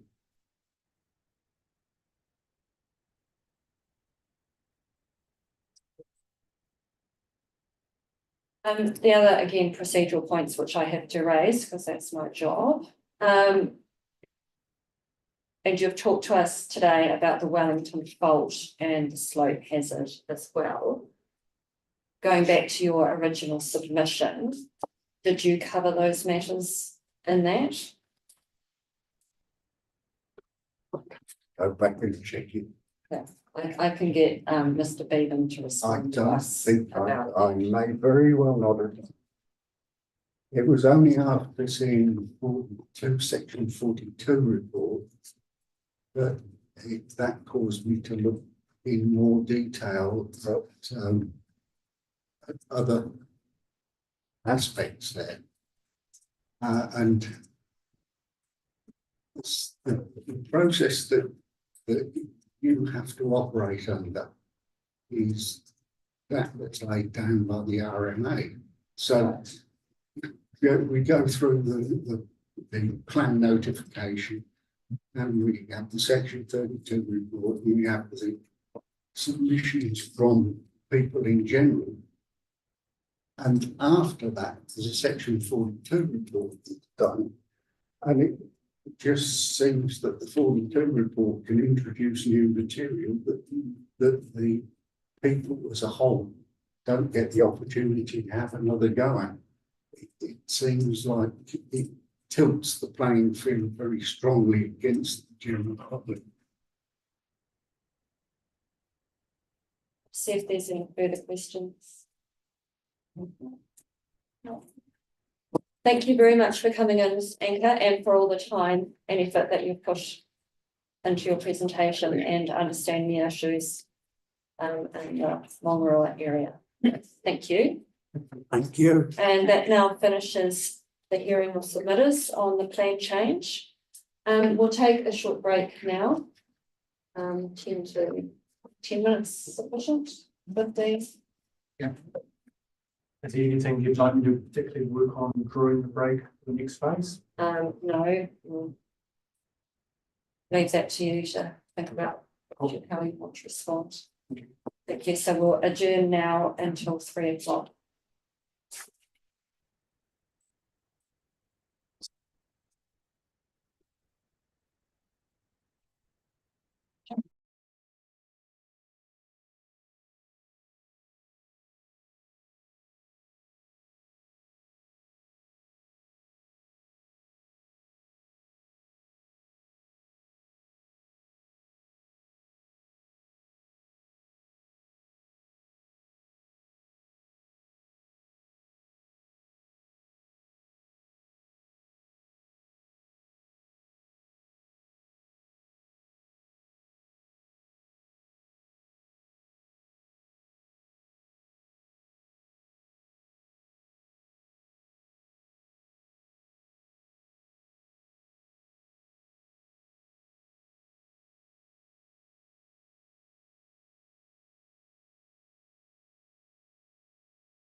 Okay.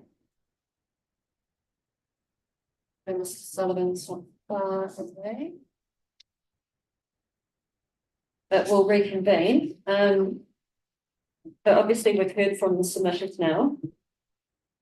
Mr. Bevan, how did you want to proceed here? Have you prepared some notes you want to talk to us about, or? Yes, I've got some notes relating to the questions asked this morning and some responses that I've got tonight. I've also got some responses to some of the matters that were raised within the submitters points today that I can run through. What I do not have done and was asked to be this morning was to have the provisions with the changes in the submitters reference numbers too. Oh, that can come later. So that's going to have to come back and make more points. So what I might do is just start going through just some of the points that I've got here. I imagine there'll be further questions that I'll need to respond and direct to, and happy for to play it by how you would like to do that. If you'd like to do that as we go, or I get through what I need to do, then respond to questions as in your hands, Chair. And just start yours and we'll see if you can pick them all up. Cool. So I'll start on this morning's questions that were put to me, and just where I confirm they'll come back and write a reply. I'll just go through in roughly the orders in which they were asked. And at one point, I'll combine a response with some points that were raised today. So firstly, Commissioner Bell, you asked if it was possible to add climate change into National Hazard Policy 7. I had a good look through the submissions, and particularly in relation to those submissions that had quite an environmental or climate change focus through them, including submitter Mirabet Taylor we heard today and others that are of similar ilk. I haven't read every submission, but on those, they were the more likely ones to contain them. And at this stage, I can't find any scope for any request from any submitter to have an insertion for climate change into Natural Hazard Policy 7. So at this stage, I've probably got a scope issue with that if I would be able to proceed with that a little further. The next question was asked, would the information for Turkshire Lane still be available if we moved out of this plan change? And having asked around the office, it appears that it will still be available on the council's internal GIS system for consideration within building consents and potentially subdivision applications.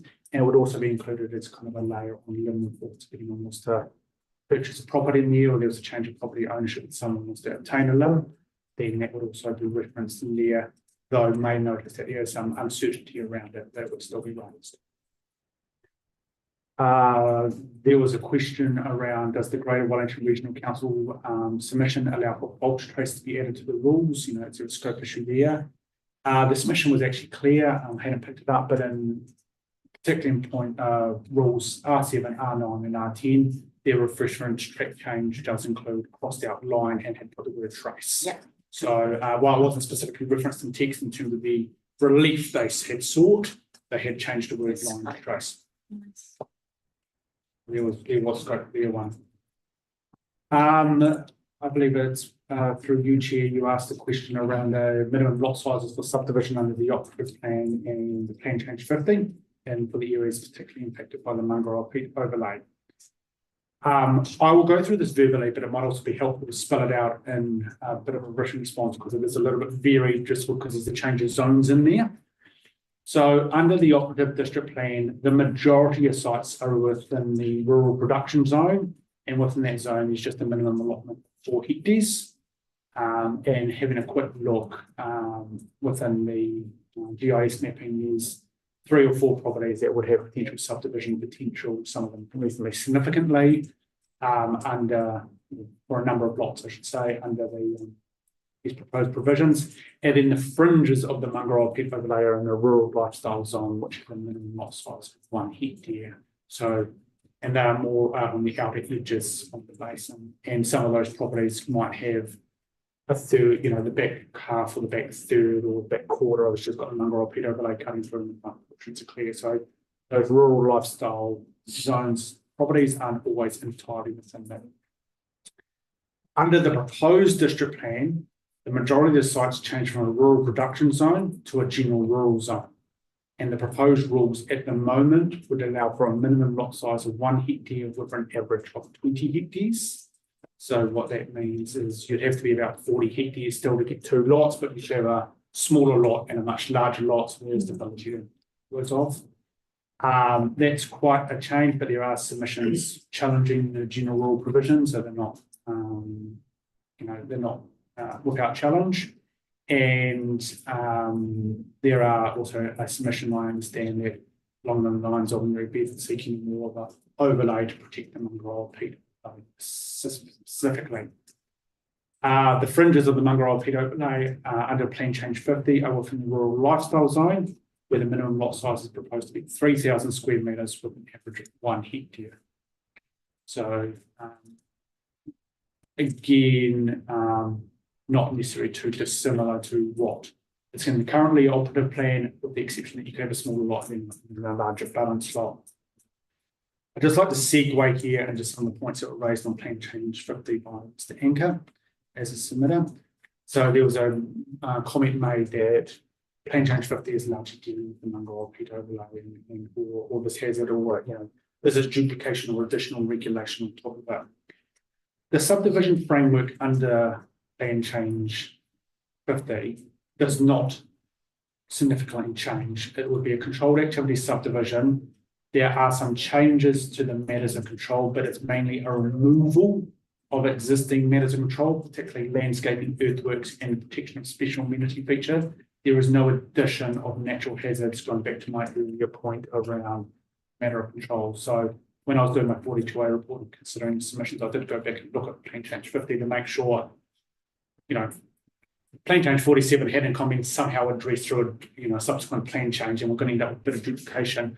But the same kind of fundamental issue that exists in the cooperative plan is still there in Plan Change 50, with Plan Change 47 being a connection that brings together and closes as well. So just let you know, there is not a fundamental change under Plan Change 50 for subdivisions in this area.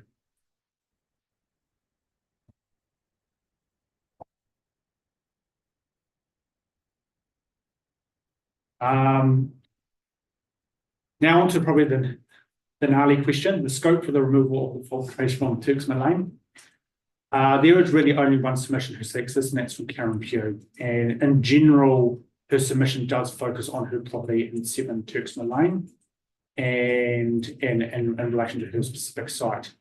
There is a statement in her submission that says, we understand that this new report, which is the GNS report 2022, that this fault area has been mapped in error and we wish for it to be removed from the final decision maps. So there is that statement in there, and I say in my comments on this could be interpreted giving wider scope to remove the fault hazard overlay in the context of the wider Turksmere Lane. However, I do note this statement is generally at odds with the wider submission, which is quite property specific. So there is a broader statement in there, but 99% of the property is, 99% of the submission is quite focused on just her property. There is also the potential that if you're of the view that clause 16 could be at play here, and to remove the fault overlay from in this area from the notified plan change, the rationale, the suggested rationale would be that it's based on old outdated data that was superseded by a 2022 GNS report, and as such is no fault hazard in the area. So it's not like we think the fault hazard's here and then it's being, and then we're not saying not to map it. We kind of know that the fault hazard is not there. And then the section 32 report did specifically reference that Turksmere Lane would not be included in the plan change, and therefore its inclusion is a specific error. But I would just note that if you were of the view to use this process, you need to be satisfied that change was of a minor effect, or the error was of a minor scale. And it's not for me to recommend that position for yourselves. That would be something you'll need to reconcile. But it's just noticing that that test does exist. If you were of comfort, the submission did not give scope.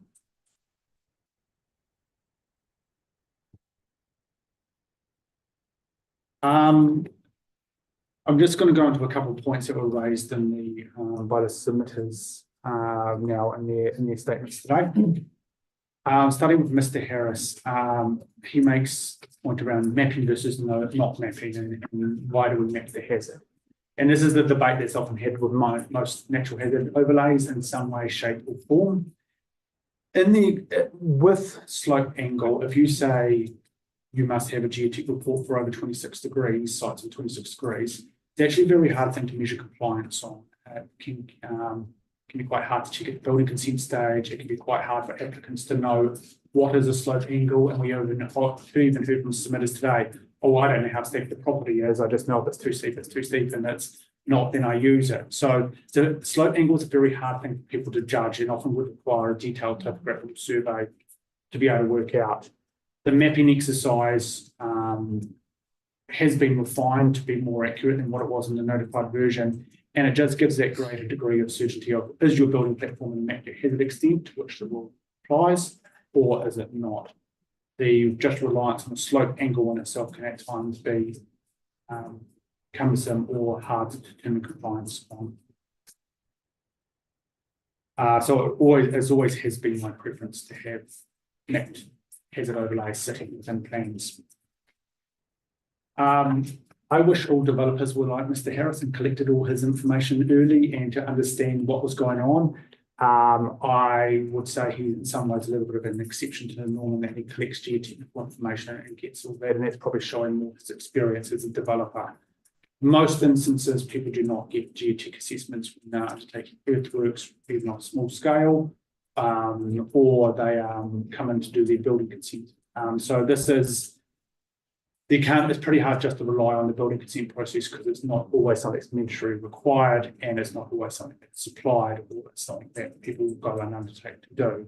So this process would be seeking to ensure that the earthworks, when you do a building platform, hazard sensitive activity or potentially hazard sensitive activity, has that requirement for a geotech, and just that cross check to make sure there's not going to slope stability issue for this site or for others, neighbouring properties being created by that earthworks for those activities.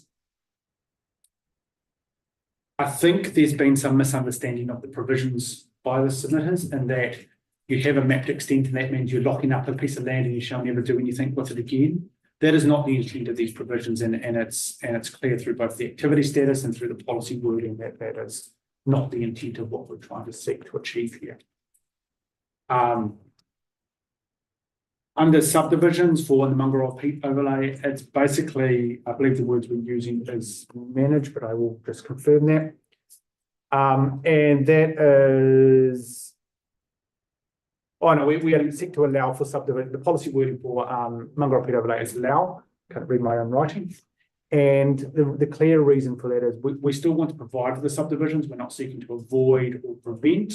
We are allowing for them subject to there being a suitable building plan. And I don't think, we can't go any broader than this is what we're just trying to achieve. We just don't want to be creating lots that are blighted and can't be developed on in the future. It's not a, and it doesn't really add much more test than what does the geotechnical assessment show. So just picking up that issue there. With the high slope hazard overlay, we're really not controlling farming activities or how people use this site. Again, it just comes into building platforms for potentially sensitive and hazard sensitive activities. And again, the wording we use in the policy is provide for earthworks, provide for the subdivision. Again, just subject to making sure the stability issues are addressed and there is no wider problems flowing on beyond that. So again, it's trying to be quite focused, trying to minimise the regulation as far as possible. We're not trying to control all earthworks. We are leaving some to just the general earthwork standards, but it's really around those building platforms where you often have the larger earthworks or people will be living in there that we are trying to seek to get control. And that's just to make sure that they're safe and people, after we've seen things of Auckland and other areas around the country over the last couple of years, slope stability, unfortunately, is one of our largest contributors to loss of life from a natural hazard perspective, and it's quite a common occurrence. So it is just turning our mind towards that.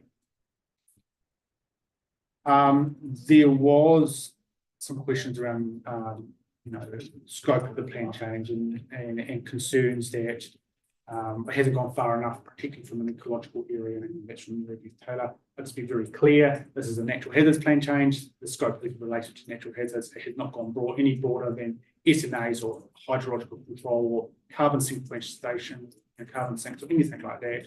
That is purely from a hazards perspective, and it's only going to be considered. So I haven't taken any of those views on any further.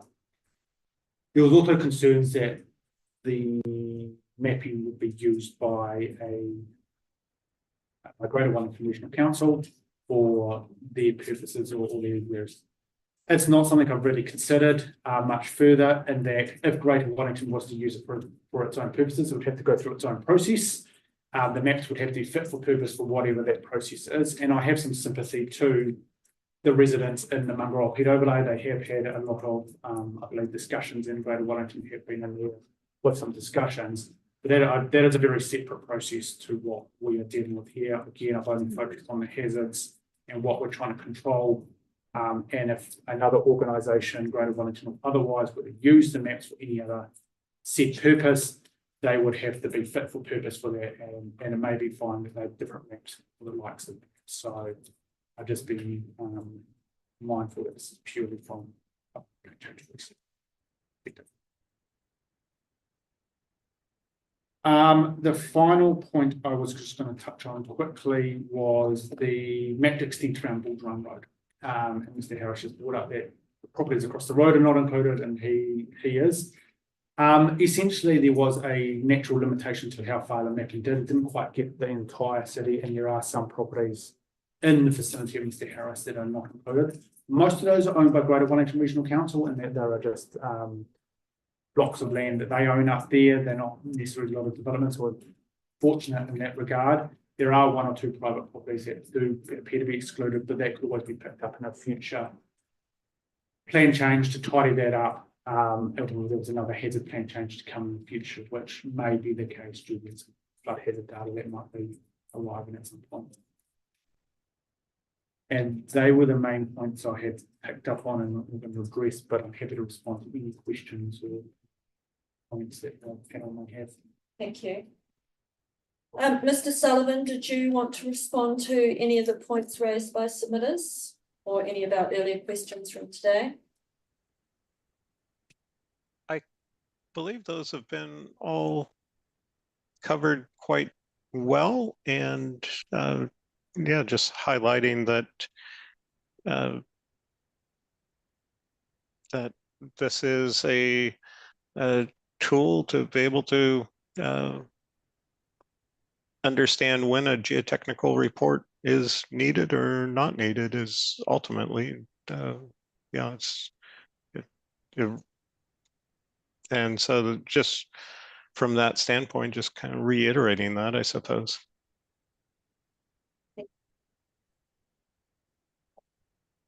Yeah, thanks, Mr. Bevan. So just for clarification around the subdivision in the Peak area.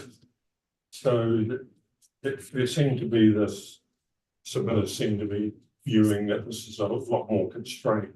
So can you just go through the existing provisions for subdivision in terms of the response controlled activity, but which criteria are used for controlled activity?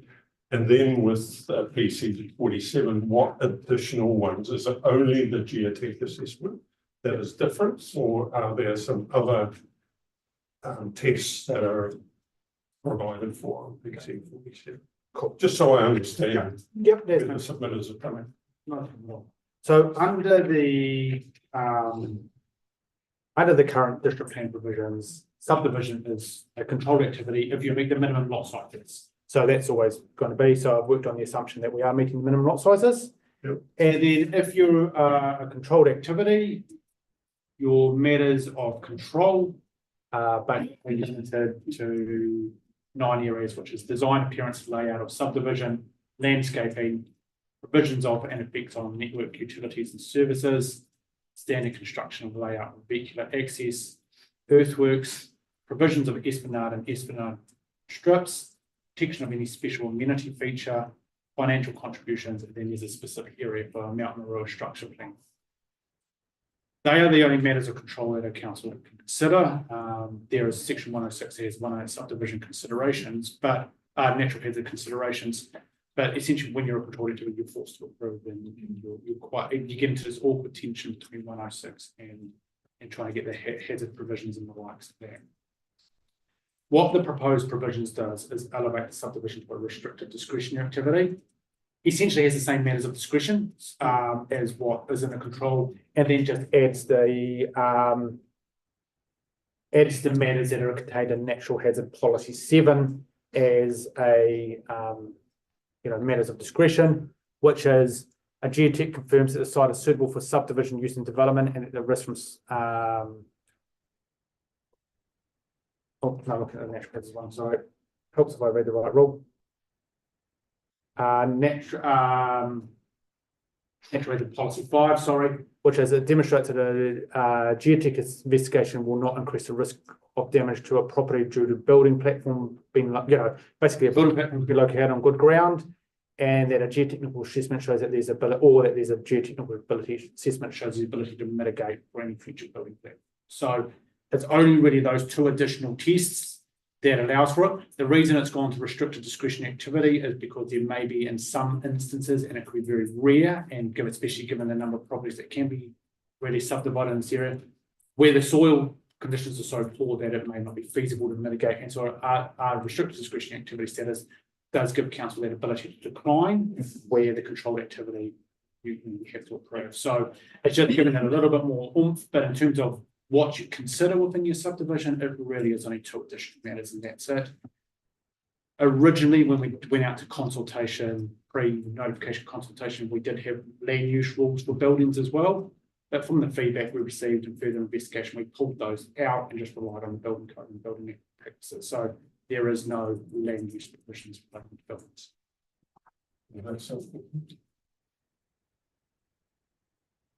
The other question I had was the minimise word. So at the moment, I see in the plan, I don't know whether it's overall, the definitions appendix, minimise is not there. So can you comment any further from what the submitters talked about and what my question was why? Minimise is quite a common word in district plans, and it isn't common in the hazard, particularly the natural hazards field, where it's used in a lot of policies. Parts that have got them. It has quite a common meaning of to reduce as far as practicable, and I think that actually gives more certainty to a plan maker and plan users than do not significantly increase the risk. Because what does that mean? Is a building, one dwelling significantly increasing the risk of 20 or 30. So it gives it focus to be able to reduce as far as practicable. There was no submissions that I've been able to seek to add a definition. And I think it would be helpful to plan users if there was a definition of minimise within the plan. But if you were to rely on common wording, and I think it's wording that gives a clear direction that you've got to look to mitigate, you've got to look to kind of arrest the risk. You can't just rely on doing nothing and then say, I'm not significantly increasing the risk. So I actually think it's more clearer to plan users than what the notified version of the wording was.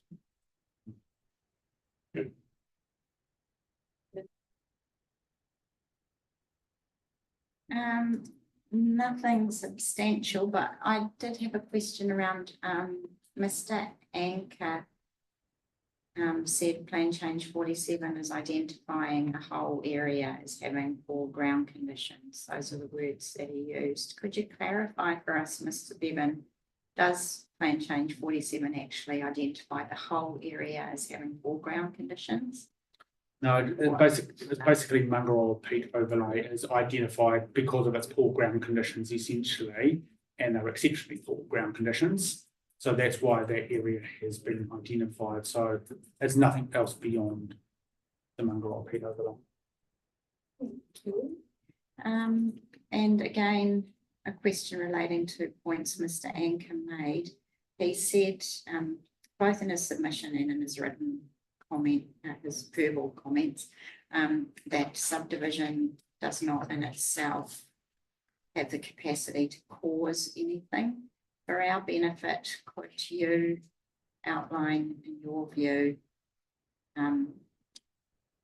the implications of subdivision and the need for these controls at subdivision stage rather than building stage?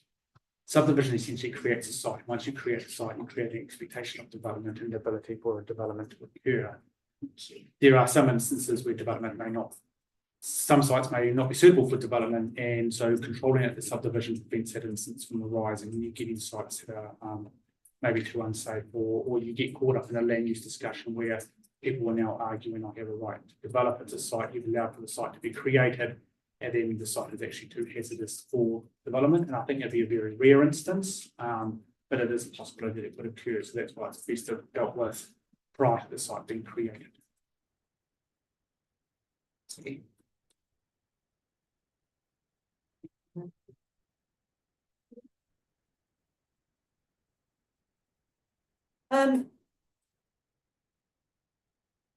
I'm going to adjourn the hearing in a few minutes.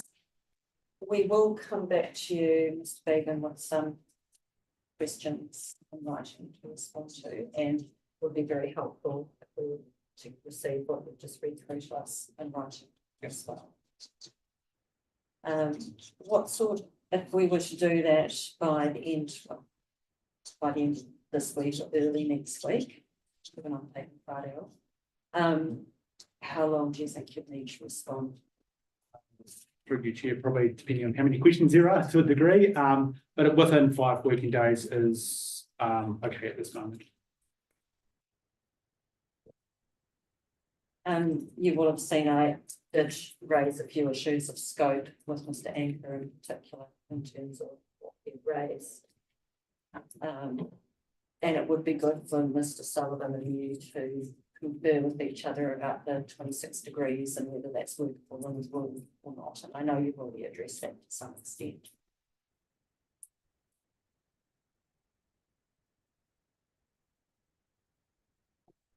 That's probably it for now.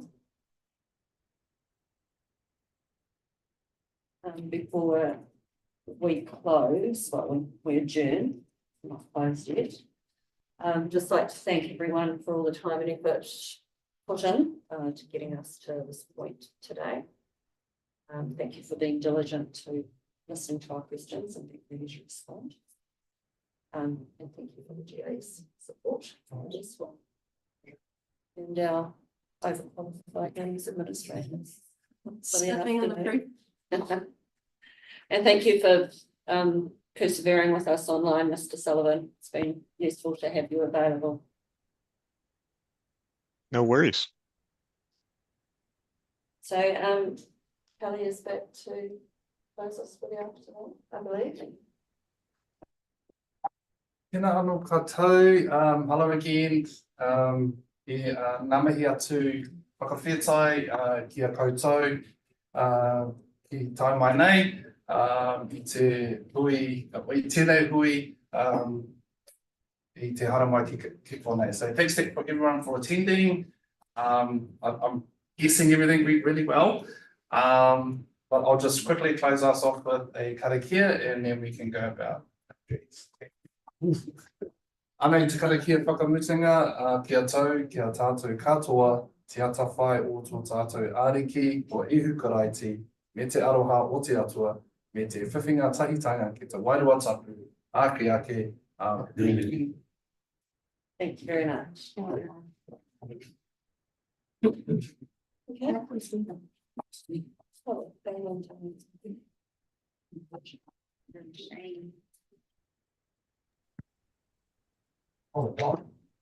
Just click over to 3:30. Just click up. I don't about it, it's I'm up already.